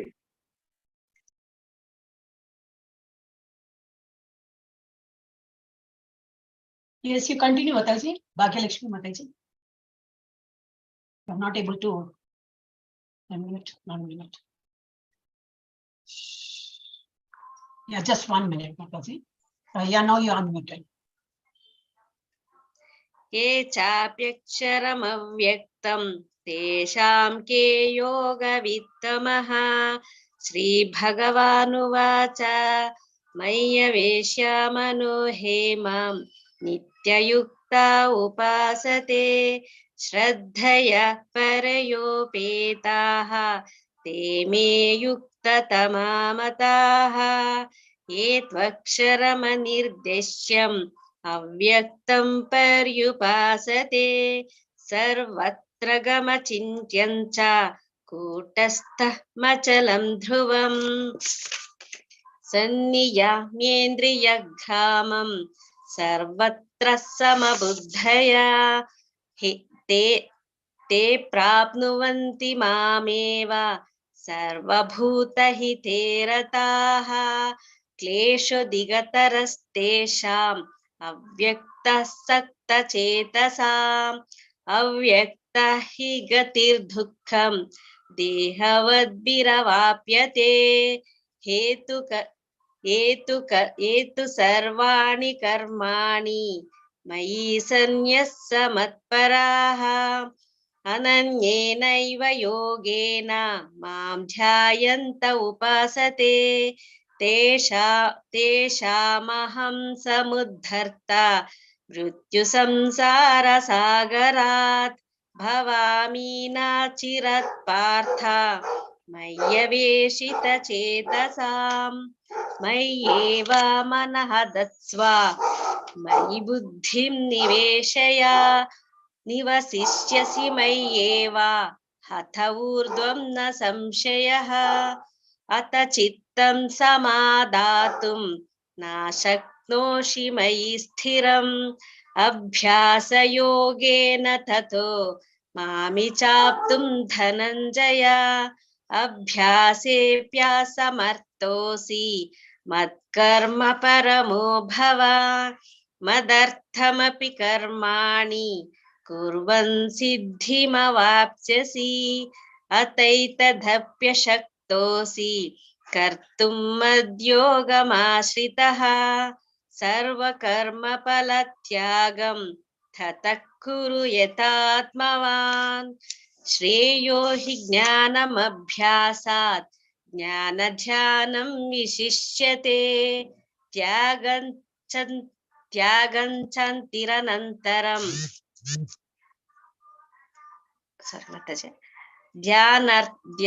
ध्यानात् कर्मफलत्यागः त्यागच्चन्तिरनन्तरम् अद्वेष्टा सर्वभूतानां मैत्रः करुण एव च निर्ममो निरहङ्कारः समदुःखः सुखक्षमी सन्तुष्टः सततं योगी यतात्मा दृढनिश्चय मय्यर्पितमनो बुद्धिः यो मद्भक्तः स मे प्रियः यस्मानो द्विजते लोकः लोकानो द्विजते च यः हर्षमर्षभयोद्वेगै मुक्तो हे स च मे प्रियः अनपेक्षशुचिर्दक्ष उदासीनो गतव्यतः सर्वरम्भपरित्यागी यो मद्भक्तः स मे प्रियः यो न हृष्यति न द्वेष्टि न शोचति न काङ्क्षति शुभाशुभपरित्यागी भक्तिमान् या स मे प्रियः समशत्रौ च मित्रे च तथा मानापमानयोः शीतोष्णसुखदुःखेषु समसङ्गविवर्जितः तुल्यनिन्दास्तुतिर्मौनी सन्तुष्टो येन केनचित् अनिकेतः स्थिरमति भक्तिमान् मे प्रियो नरः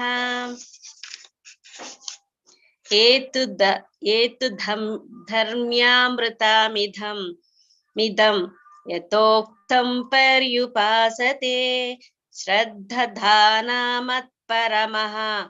भक्तस्तेतीव मे प्रियः ॐ तत्सदिति श्रीमद्भगवद्गीतासु उपनिषत्सु ब्रह्मविद्यायां योगशास्त्रे श्रीकृष्णार्जुन संवादे भक्तियोगो हरे कृष्ण हरे कृष्ण कृष्ण कृष्ण हरे हरे कृष्ण कृष्ण हरे हरे राम राम हरे हरे राम राम हरे हरे तो अंदर ही चली गई।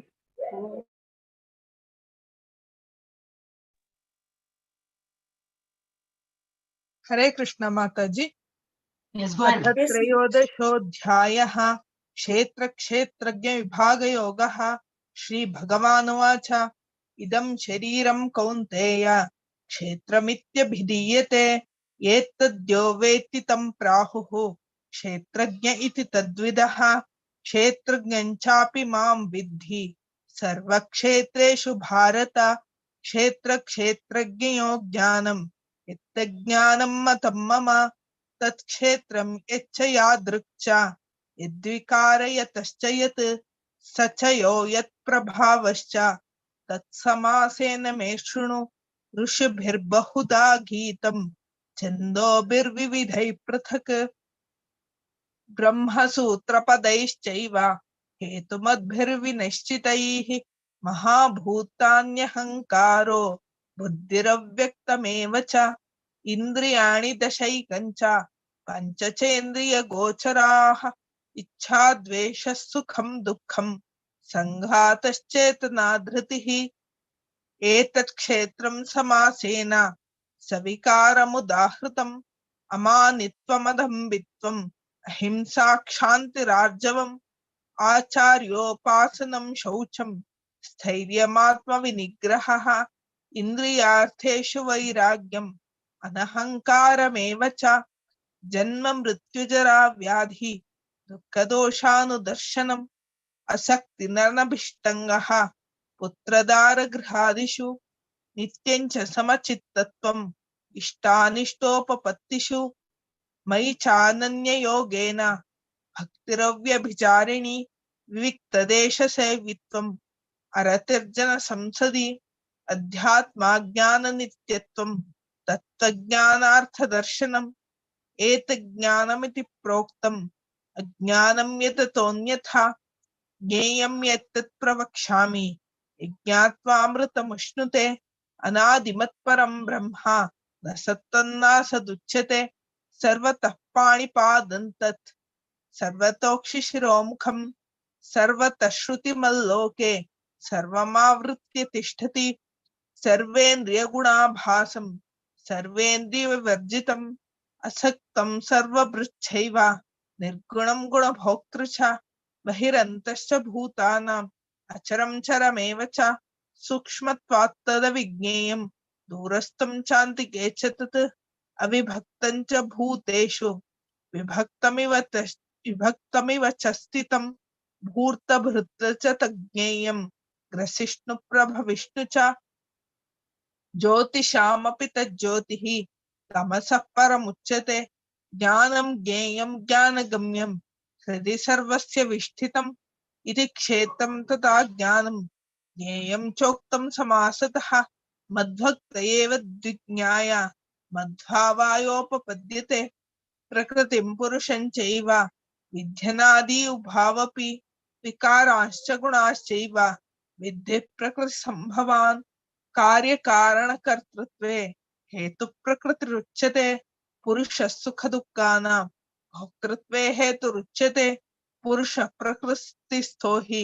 भुङ्क्ते प्रकृतिजान् गुणान् कारणं गुणसङ्गोऽस्य सदसद्योनिजन्मसु उपद्रष्टानुमन्ता च भर्ता भोक्ता महेश्वरः परमात्मेति चाप्युक्तो देहेऽस्मिन् पुरुषः परः एवं वेत्ति पुरुषं प्रकृतिं च गुणैः सह सर्वथा वर्तमानोऽपि न स भूयोऽभिजायते ध्यानेनात्मनि पश्यन्ति केचिदात्मानमात्मना अन्ये साङ्ख्येन योगेन कर्मयोगेन चापरे अन्ये त्वेवमजानन्तः श्रुत्वान्येभ्य उपासते तेऽपि चातितरन्त्येव मृत्युं श्रुतिपरायणाः यावत् सञ्जायते किञ्चित् सत्त्वं स्थावरजङ्गमं क्षेत्रं क्षेत्रज्ञसंयोगात् तद्विद्धि भरतर्षभ समं सर्वेषु भूतेषु तिष्ठन्तं परमेश्वरं विनश्यत्स्व विनश्यन्तं यः पश्यसि स पश्यति समं पश्यन् हि सर्वत्र समवस्थितमीश्वरं न हि नश्चात्मनात्मानं ततो यान्ति परागतिं प्रकृत्यैव च कर्माणि क्रियमाणानि सर्वशः यः पश्यति तदात्मानम् अकर्तारं स पश्यति यदा भूतपृथग्भावम् एकस्थमनुपश्यति तत एव च विस्तारं ब्रह्म सम्पद्यते तदा अनादित्वान् निर्गुणत्वात् परमात्मानमव्ययः शरीरस्थोऽपि कौन्तेय न करोति न लिप्यते यथा सर्वगतं सौक्ष्मात् आकाशं नोपलिप्यते सर्वत्रावस्थितो देहे तथात्मानोपलिप्यते यथा प्रकाश इत्येकः कृत्स्नं लोकमिमं रविः क्षेत्रं क्षेत्री तथा कृत्स्नं प्रकाशयति भारत क्षेत्र क्षेत्रज्ञयोरेवम् अंतरं ज्ञानचक्षुषा भूत प्रकृति मोक्षंच ये विदुर्यान्ति ते परम् ओम तत्सदिति श्रीमद्भगवद्गीतासु उपनिषत्सु ब्रह्म विद्यायां योगशास्त्रे श्रीकृष्णार्जुन संवादे क्षेत्र क्षेत्रज्ञ विभागयोगो नाम त्रयोदशोऽध्यायः। हरे राम हरे कृष्ण कृष्ण कृष्ण हरे हरे हरे राम राम राम हरे हरे। जय श्री कृष्ण। ओम श्री परमात्मने नमः। श्रीमद्भगवद गीता अथ चतुर्दशोऽध्याय। श्री भगवानुवाच परं भूय प्रवक्ष्यामि ज्ञानानां ज्ञानमुत्तमम् यद्यत्वा मुनयः सर्वे परां सिद्धिमितो गताः इदं ज्ञानमुपाश्रित्य मम साधर्म्यमागताः सर्गेऽपि नोपजायन्ते प्रलये न व्यथन्ति च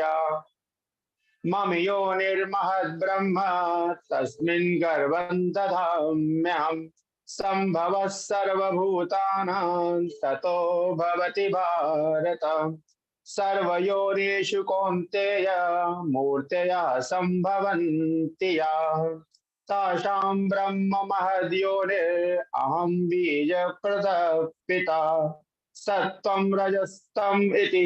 गुणाः प्रकृतिसम्भवाः निबध्नन्ति महाबाहो देहे देहिनमव्ययम् तत्र सत्त्वं निर्मलत्वात् प्रकाशकमनामयम् सुखसंगेन बध्नाति ज्ञानसंगेन च नग रजो रागात्मकं विद्धि तृष्णासंगसमुद्भवम् तन्निबध्नाति कौन्तेय कर्म संगेन देहिनम् तमस्त्वज्ञानजं विद्धि मोहनं सर्वदेहिनां प्रमादालस्य निद्राभिस्तन्निबध्नाति भारत सत्त्वं सुखे संजयति रजः कर्मणि भारत ज्ञानमावृत्य तु तमः प्रमादे संजयत्युत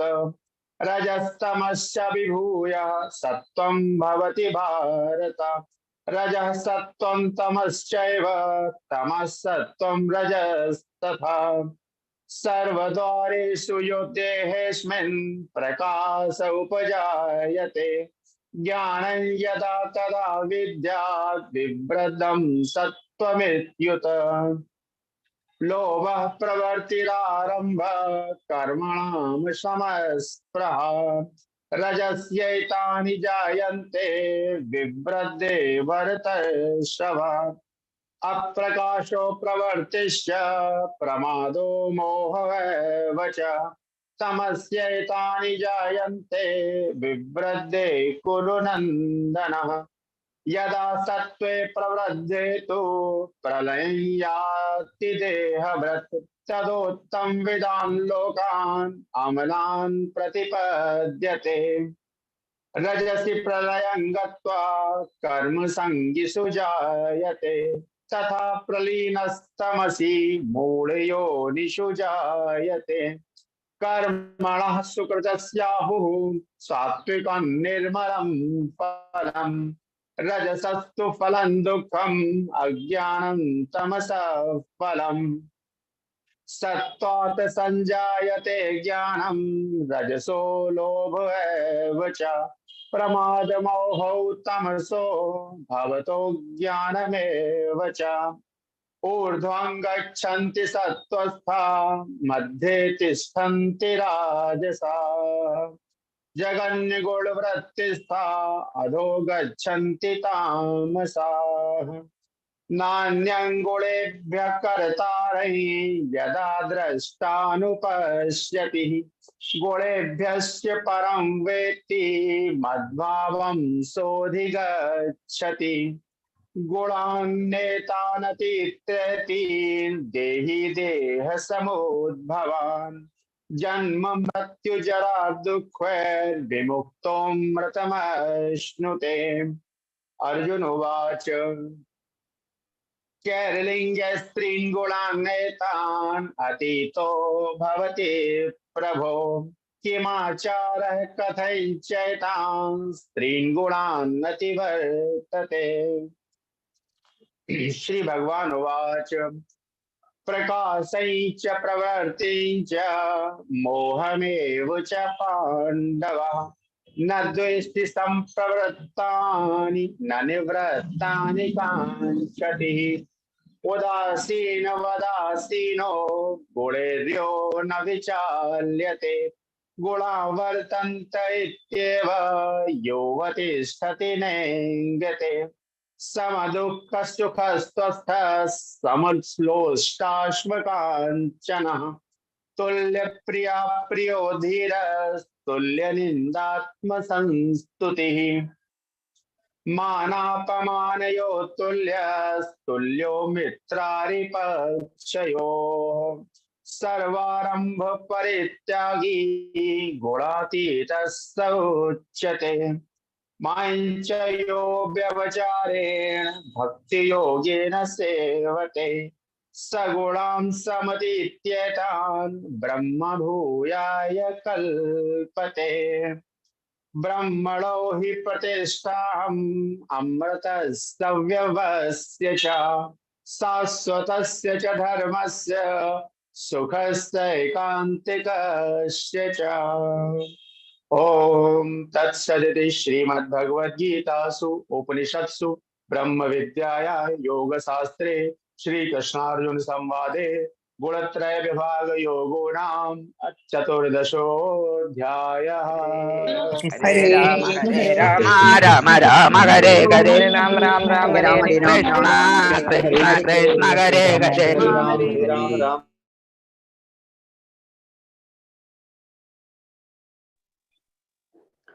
ओम श्री परमात्मने नमः। श्रीमद्भगवद्गीतासु पंचमदशोऽध्यायः पुरुषोत्तमयोगः। श्रीभगवानुवाच ऊर्ध्वमूलमधः शाखम् अश्वत्थं प्राहुरव्ययम् छन्दांसि यस्य पर्णानि यस्तं वेद स वेदवित् अधश्च चोर्ध्वं प्रसृता तस्य शाखाः पुनः प्रवृद्धा विषयप्रवालाः अधश्च मूलाननुसन्ततानि कर्मानुबन्धीनि मनुष्यलोके न रूपमस्येतत् न रूपमस्य हेततोपलभ्यते न रूपमस्येह ततोपलभ्यते नान्तो च नादिर्न च सम्प्रतिष्ठा अश्वत्थममेन सुविरुद्धमूलन् असङ्गशस्त्रेण दृढेन चित्वा ततः पदं तत्परिमार्गितव्यं यस्मिन् गता न निवर्तन्ति भूयः तमेव चाद्यं पुरुषं प्रपद्ये यत्तः प्रतीतिः प्रतिष्ठपुराणी निर्माणमोहाजितसङ्गदोषा आध्यात्मनित्या विनिवृत्तकामाः द्वन्द्वैरमुक्तसुखदुःखसंज्ञै गच्छन्ति मूढः पदमव्ययं तत् न तद्भासयते सूर्यः न शशङ्को न पावक यद्गत्वा न निवर्तन्ते तद्धाम परमं मम ममैवंशा जीवलोके जीवभूतः सनातनः मनः षष्ठानि इन्द्रियाणि प्रकृतिस्थानि कर्षति शरीरं यद् अवाप्नोति यक्षपुत्क्रम ईश्वरः गृहीत्वैतानि संयाति वायुर्गन्धानि निवाशयात् श्रोत्रं चक्षुस्पर्शनं च रसनं ग्राणमेव च अधिष्ठ्या मनसच्चायं विषयानुपसेवते उत्क्रामान्तस्थितं वापि भुञ्जानां वा गुणान्वितं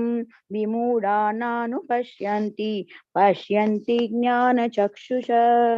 यतन्तो योगिनाश्चैनं पश्यान्त्यात्मन अविष्टतं यतन्तोऽप्यकृतत्मानोः नैनं पश्यन्ति चेतस यदादित्यगतं तेजोः जगत् भाष्यते किलं यच्चन्द्रांशि चग्नौ तत्तेजो विधिमामक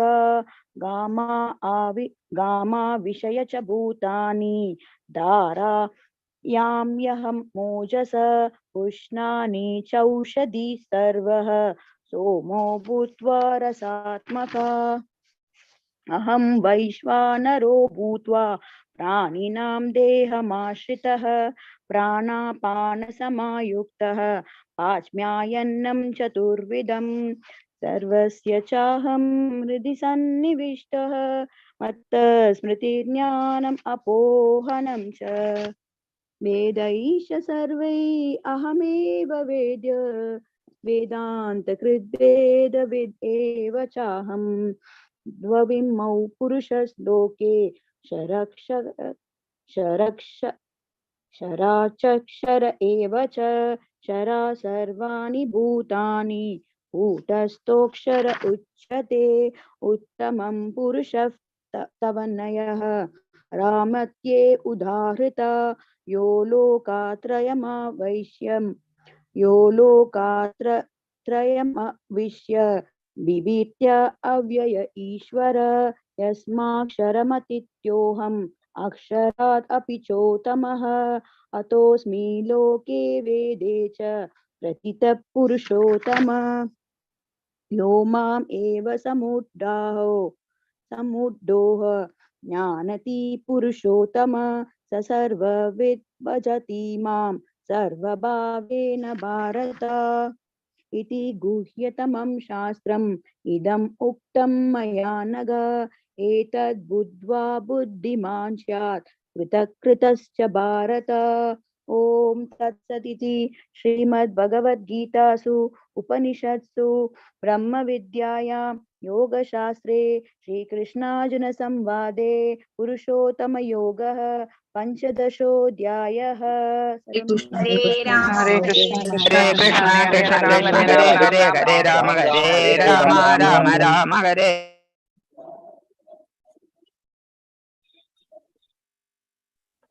ओम श्री परमात्मने नमः। श्रीमद् भगवत गीता अथा षोडशोऽध्यायः। श्री भगवान् उवाच अभयं त्वत्त्वसंसिद्धि ज्ञानयोगव्यवस्थिति दानन्दमश्च यज्ञश्च स्वाध्यायस्य तप आर्जवम् अहिंसा क्रोध त्याग शान्तिरपैशुनं दया भूतेष्वलो लुप्तं मार्वदवं वीरचापलं तेजा क्षमा धृतिः शौचम् अद्रोहो नातिमानिता भवन्ति सम्पदं दैवीम् अभिजातस्य भारत दम्भो दर्पोऽभिमानश्च क्रोधः पारुष्यमेव च अज्ञानै चाभिजातस्य पार्थ सम्पदामासुरी दैवी सम्पदा विमोक्षाय निबन्धाय सुरीमता मासु च सम्पदं दैवीम् अभिजातस्तु इवा पाण्डवा द्वौ भूतसर्गो लोकेऽस्मिन् दैव आसुर एव च दैवो विस्तरशः प्रोक्ता आसुरं पार्थ मे शृणु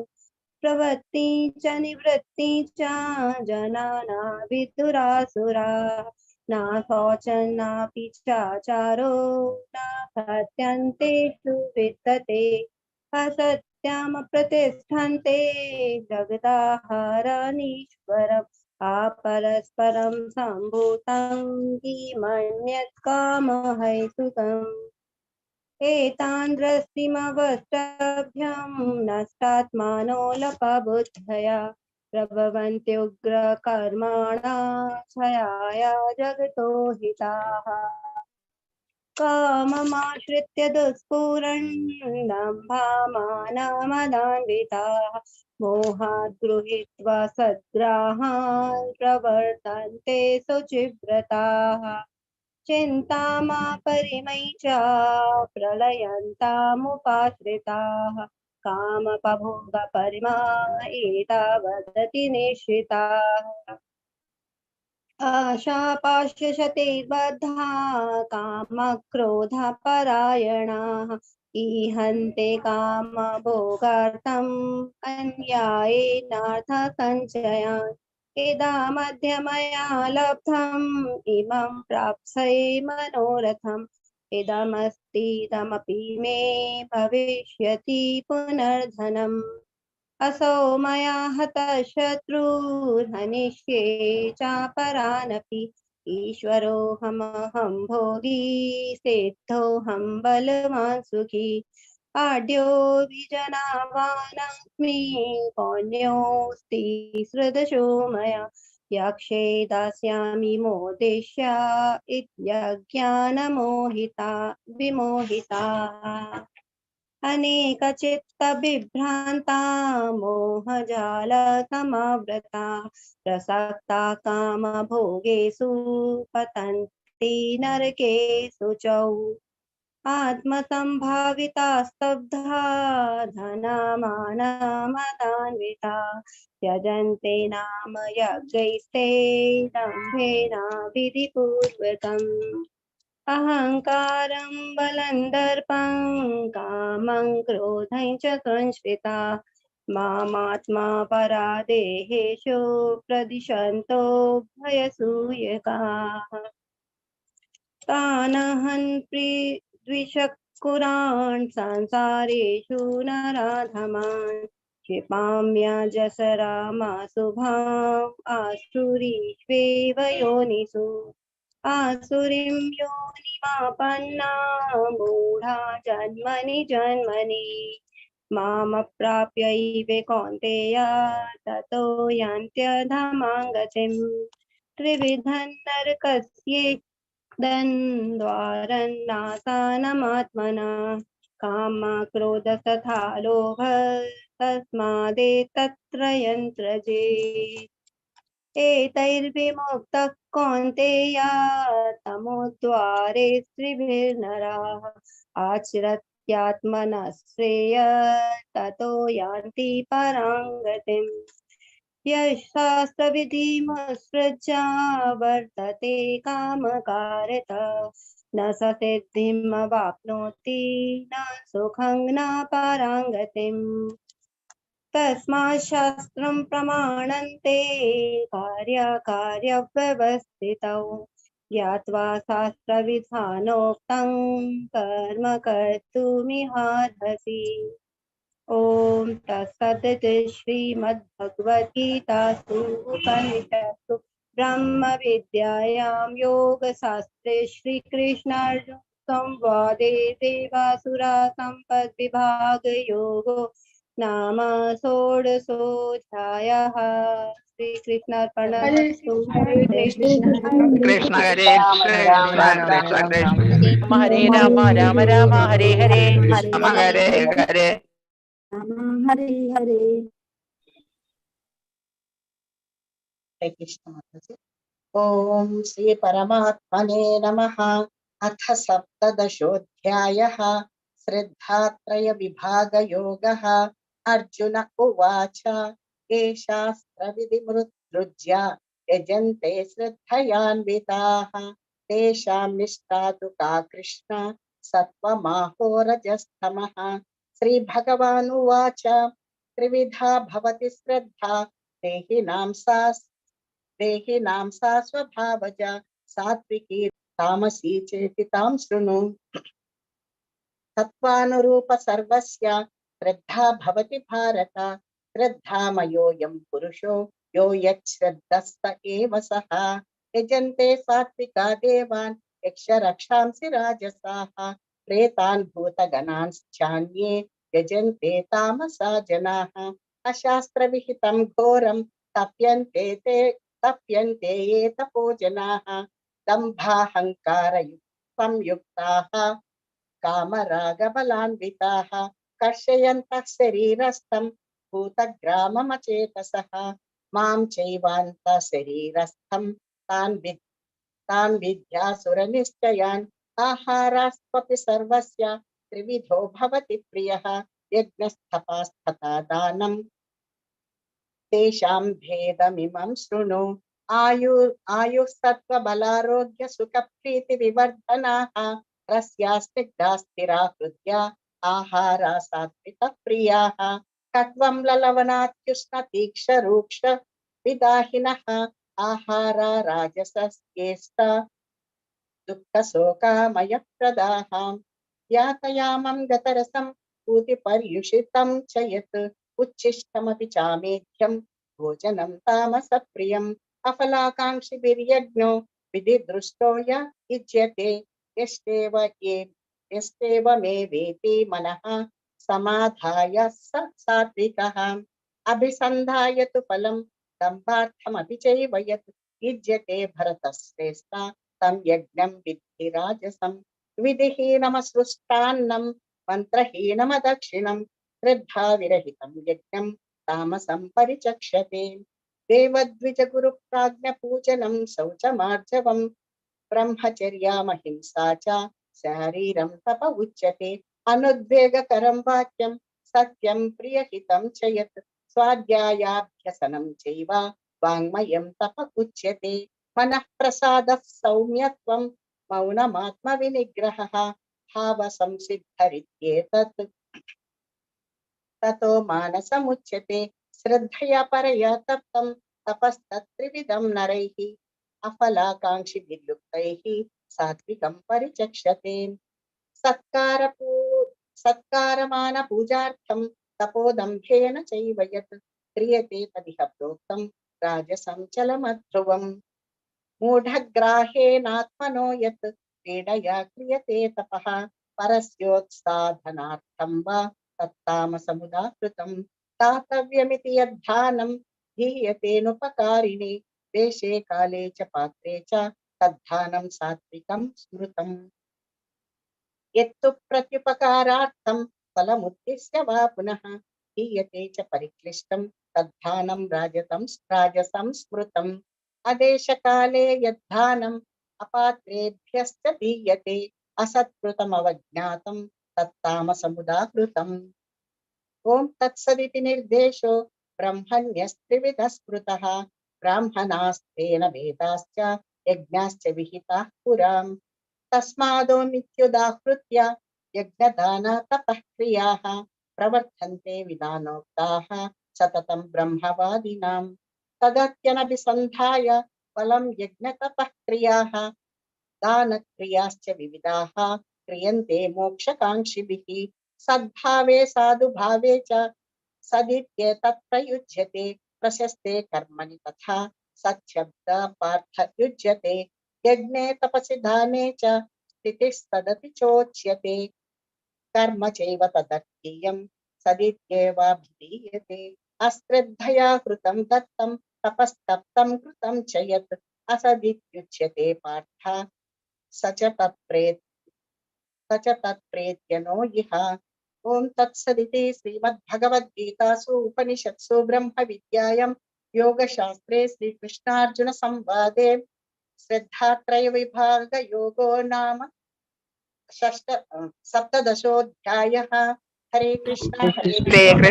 कृष्ण कृष्ण कृष्ण हरे हरे हरे राम राम हरे हरे राम राम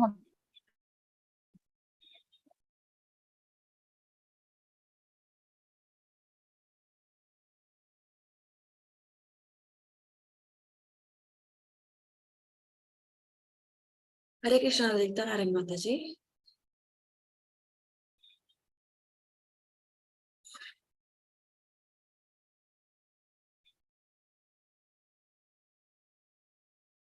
हरे कृष्ण माताजी Mataji, Lavanya Ram 18th, some other name is given. Supriya Mataji is not available. So. Supriya Mataji is not there. You want me to take up or? Yes, Mataji. Yes. Yeah. Just a moment.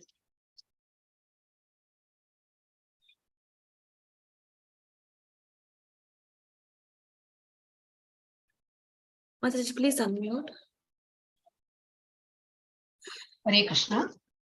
Om Shri Krishnaya Paramatmane Namaha. Ata Ashtadashodhyayah. Moksha Sannyasa Yogaha. Arjuna Uvacha. Sannyasasya Mahabaho. Tattvam Ichchami Veditum. Tyagasya cha Hrishikesha. Nritakeshi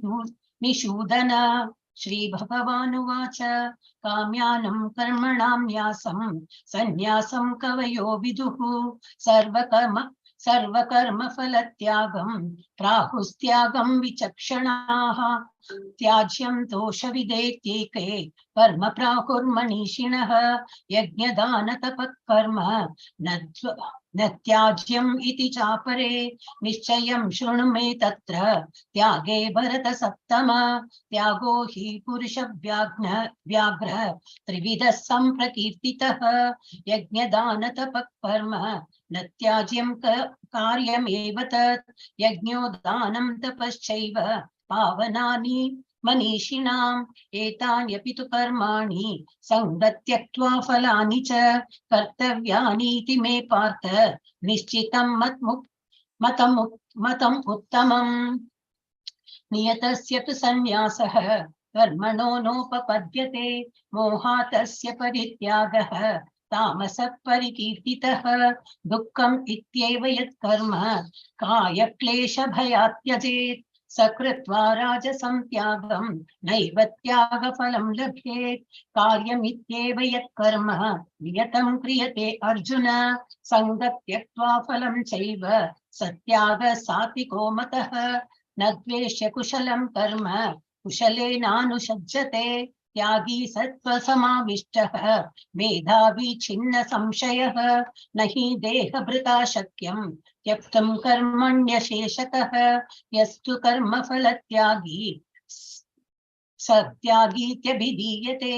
अनिष्टमिष्टं मिश्रं च त्रिविधं कर्मणः फलं भवत्यत्यागिनां प्रेत्य न तु सन्न्यासिनं क्वचित् पश्यैतानि महाबाहो कारणानि निबोध मे सांख्ये कृतान्ते प्रोक्तानि सिद्ध्ये सर्वकर्मणाम् अधिष्ठानं तथा कर्ता करणं च पृथग्विधं विविधाश्च पृथक्त्वेषः देवं चैवात्र पञ्चमं शरीरवाङ्मनोभिर्यत् कर्म प्रारभते नरः न्यायं वा विपरीतं वा पश्चैते तस्य हेतवः तत्रैवं सति कर्तारम् आत्मानं केवलं तु यः पश्यत्यकृतबुद्धित्वान् न स पश्यति दुर्मितिः यस्य नाहङ्कृतो भावः बुद्धिर्यस्य न लिप्यते तत्त्वापि स इमान् लोकान् न हन्ति न निबध्यते ज्ञानं येयं परिज्ञाता त्रिविधा कर्म चोदना करणं कर्म कर्तेति त्रिविधः कर्म संग्रहः ज्ञानं कर्म च कर्ता च त्रिदैव गुणभेदतः प्रोच्यते गुणसंख्याने यथावच्छृणुतन्यपि तान्यपि सर्वभूतेषु येनैकं भावमव्ययमीक्षते अविभक्तं विभक्तेषु तज्ज्ञानं विद्धि सात्विकं पृथक्त्वेन तु यज्ञानं नानाभावान् पृथग्विधान् वेति सर्वेषु भूतेषु तज्ज्ञानं विद्धि राजसं यत्तु कृत्स्नवदेकस्मिन् कार्ये सप्तमहैतुकम् अतत्त्वार्थवदल्पं च तत् तामसमुदाहृतं नियतं संगरिहत्तं रागद्वेषतः कृतम् अफलप्रेत्सुना कर्म यत्तत् सात्विकम् उच्यते यत्तु कामेप्सुना कर्म साहंकारेण वा पुनः क्रियते बहुलायास तत्राजसमुदाहृतम् अनुबन्धं क्षयं हिंसाम् अनवेक्ष्य च पौरुषं मोहादारभ्यते कर्म यत्तत्तामसम् उच्यते मुक्तसङ्गो अनहङ्वादी धृत्युत्साह समन्वितः सिद्ध्यो निर्विकारः कर्ता सात्विक उच्यते रागी कर्म फल प्रेत्सुर् लब्धो हिंसात्मको शुचिः हर्षशोकन्वितः कर्ता राजसः परिकीर्तितः अयुक्त प्राकृत स्तब्धः शठो अनैकृतिकोलसः विषादी दीर्घसूत्री च कर्ता तामस उच्यते बुद्धिर्भेदं धृतेशैव गुणत्स्त्रिविधं शृणुः प्रोच्यमानमशेषेण पृथक्त्वेन धनञ्जय प्रवृत्तिं च निवृत्तिं च कार्याकार्ये भयाभये बन्धं मोक्षं च या वेत्ति बुद्धिः स पार्थ सात्विकी यया धर्ममधर्मं च कार्यं चाकार्यमेव च अयथावत् प्रजानाति बुद्धिः सा पार्थ राजसी अधर्मं धर्मम् इति च मन्यते तमसावृता सर्वार्थान् विपरीतांश बुद्धिः स पार्थ तामसी धृत्या यया धारयते मनःप्राणेन्द्रियक्रियाः योगेनाव्यभिचारिण्या धृतिः स पार्थ सात्विकी यया तु धर्म कामार्थन धृत्या धारयते अर्जुन प्रसंगेन फलाकांक्षी धृति स पार्थ राजसी यया स्वप्नं भयं शोकं विषादं मदम् एव च न विमुञ्चति दुर्मेधः धृति सा पार्थ तामसी सुखं विधानिं त्रिविधं शृणु मे भरतर्षभ अभ्यासाद्रमते यत्र दुःखान्तं च निगच्छति यत्तदग्रे विषमिव परिणामे अमृतोपमं तत्सुखं सात्विकं प्रोक्तम् आत्मबुद्धिप्रसादजम् विषयेन्द्रिय संयोग यत्तदग्रे अमृतोपमं परिणामे विषमिव तत्सुखं राजसंस्मृतं यतग्रे चानुबन्धे च सुखं मोहनमात्मनः निद्रालस्य प्रमादोत्तं तत्तामसमुदाहृतम् न तदस्ति पृथिव्यां वा दिवि देवेषु वा पुनः सत्त्वं प्रकृतिजैर्मुक्तं यदेभिः स्यास्त्रिभिर्गुणैः ब्राह्मण क्षत्रिय विंशां शूद्राणां च परन्तप कर्माणि प्रविभक्तानि स्वभाव वैर्गुणैः शमोदमस्तपः शौचं क्षान्तिरार्जवम् एव च ज्ञानं विज्ञानमास्तिक्यं ब्रह्म कर्म स्वभावजं शौर्यं तेजो धृतिर्धार्क्ष्यं युद्धे चाप्यपलायनं दानम् ईश्वर भावश्च क्षात्रं कर्म स्वभावजम्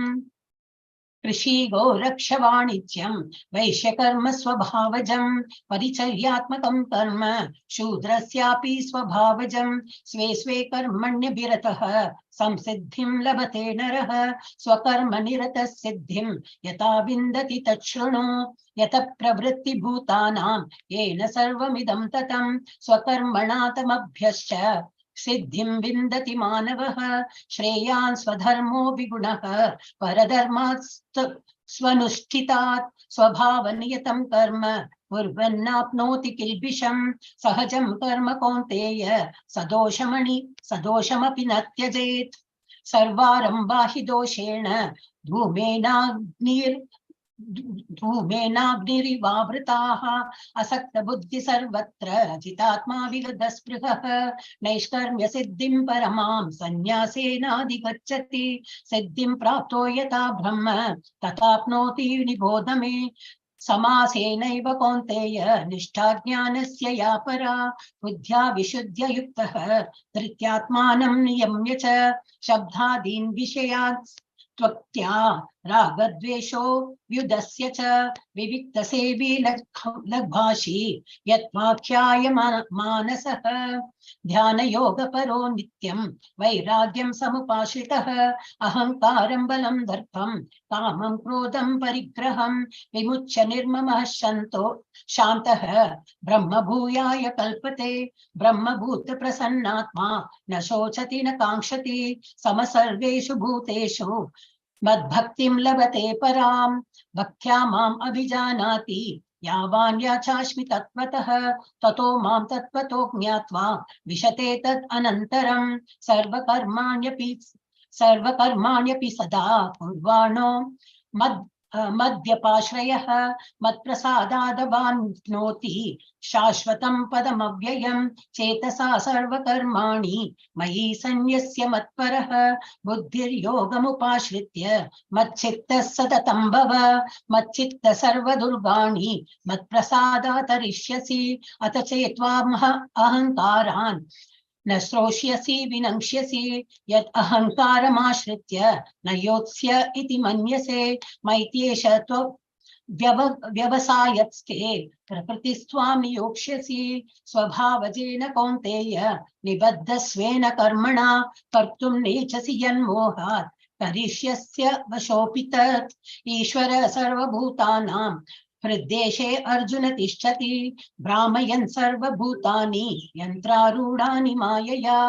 तमेव शरणं गच्छ सर्वभावेन भारत तत्प्रसादात् परां शान्तिं स्थानं प्राप्स्यसि शाश्वतम् इति ते ज्ञानमाख्यातं बुद्ध्या दुह्यतरं मया विमृश्यैतदशेषेण यथेच्छसि तथा कुरु सर्वगुह्यतमं भूयः शृणु मे परमं वचः इष्टोऽसि मे दृढमिति ततो वक्ष्यामि ते हितं मन्मना भव मद्भक्तः मध्याजी मां नमस्कुरु मामे वैष्यसि सत्यं ते प्रतिजाने प्रियो असि मे सर्वधर्मान् परित्यज्य मामेकं शरणं व्रज अहं त्वां सर्वपापेभ्यः मोक्षयिष्यामि मा शुचः इदं ते न तपस्काय न भक्ताय कदाचन न चाशुश्रुवे वाच्यं न च मां यो अभ्यसूयति यैदं परमं गुह्यं मद्भक्तेष्वभिधास्यति भक्तिमयी परां कृत्वा मामे वैष्यत्य संशयः न च तस्मान् मनुष्येषु कश्चिन्मे प्रियकृत्तमः भविता न च मे तस्मात् अन्यः प्रियतरो भुवि अध्येष्यते च य इमं धर्म्यं संवादमावयोः ज्ञानयज्ञेन तेनाहम् इष्टस्याम् इति मे मतिः श्रद्धावान् अनसूयश्च शृणुयादपि यो नरः सोऽपि मुक्तशुभालोकान् प्राप्नुयात् पुण्यकर्मणां कश्चिदेतत् श्रुतं पार्थ त्वयैकाग्रेण चेतसा कश्चित् ज्ञानसम्मोहः प्रणष्टस्ते धनञ्जय अर्जुन उवाच नष्टो मोहस्मृतिर्लब्ध्वा त्वत्प्रसादान्मयाच्युत स्थितोऽस्मि गतसन्देहः करिष्ये वचनं तव संजय उवाच इत्यहं वासुदेवस्य पार्थस्य च महात्मनः संवादं मिमशौ श्रौषम् अद्भुतं रोमहर्षणं व्यासप्रसादयुच्युतवान् एतद्दृश्यमहं परं योगयोगेश्वरा कृष्णात् साक्षात् कथयतः स्वयं राजन् संस्मृत्य संवादम् इदम् उत्तमं केशवार्जुनयो पुण्यं हृष्यामि च मुहुर्मुहुः तच्च संस्मृत्य रूपमत्यवत् अद्भुतं हरेः विस्मयोमि महान् राजन् हृष्यामि च पुनः पुनः यत्र योगेश्वर कृष्णः यत्र पार्थो धनुर्धरः तत्र श्रीर्विजयो भूतिर्ध्रुवा नीतिर्मतिर्मम ओम तत्सदिति श्रीमद्भगवद्गीतासु उपनिषत्सु ब्रह्म विद्यायां योगशास्त्रे श्रीकृष्णार्जुन संवादे मोक्ष संन्यास योगो नाम 18 अध्यायः। हरे कृष्ण हरे कृष्ण कृष्ण कृष्ण हरे हरे हरे हरे राम राम राम राम हरे हरे योग शास्त्र Hare Hare Hare Ram Ram Hare Rama, Hare Hare, Hare Krishna, Hare Krishna, Krishna, Hare Krishna Krishna, Hare Krishna, Krishna Krishna, Hare Hare, Hare Hare, Hare Rama, Rama Rama, Hare Hare. Hare Ram, Ram Ram, Hare Hare, Hare Krishna,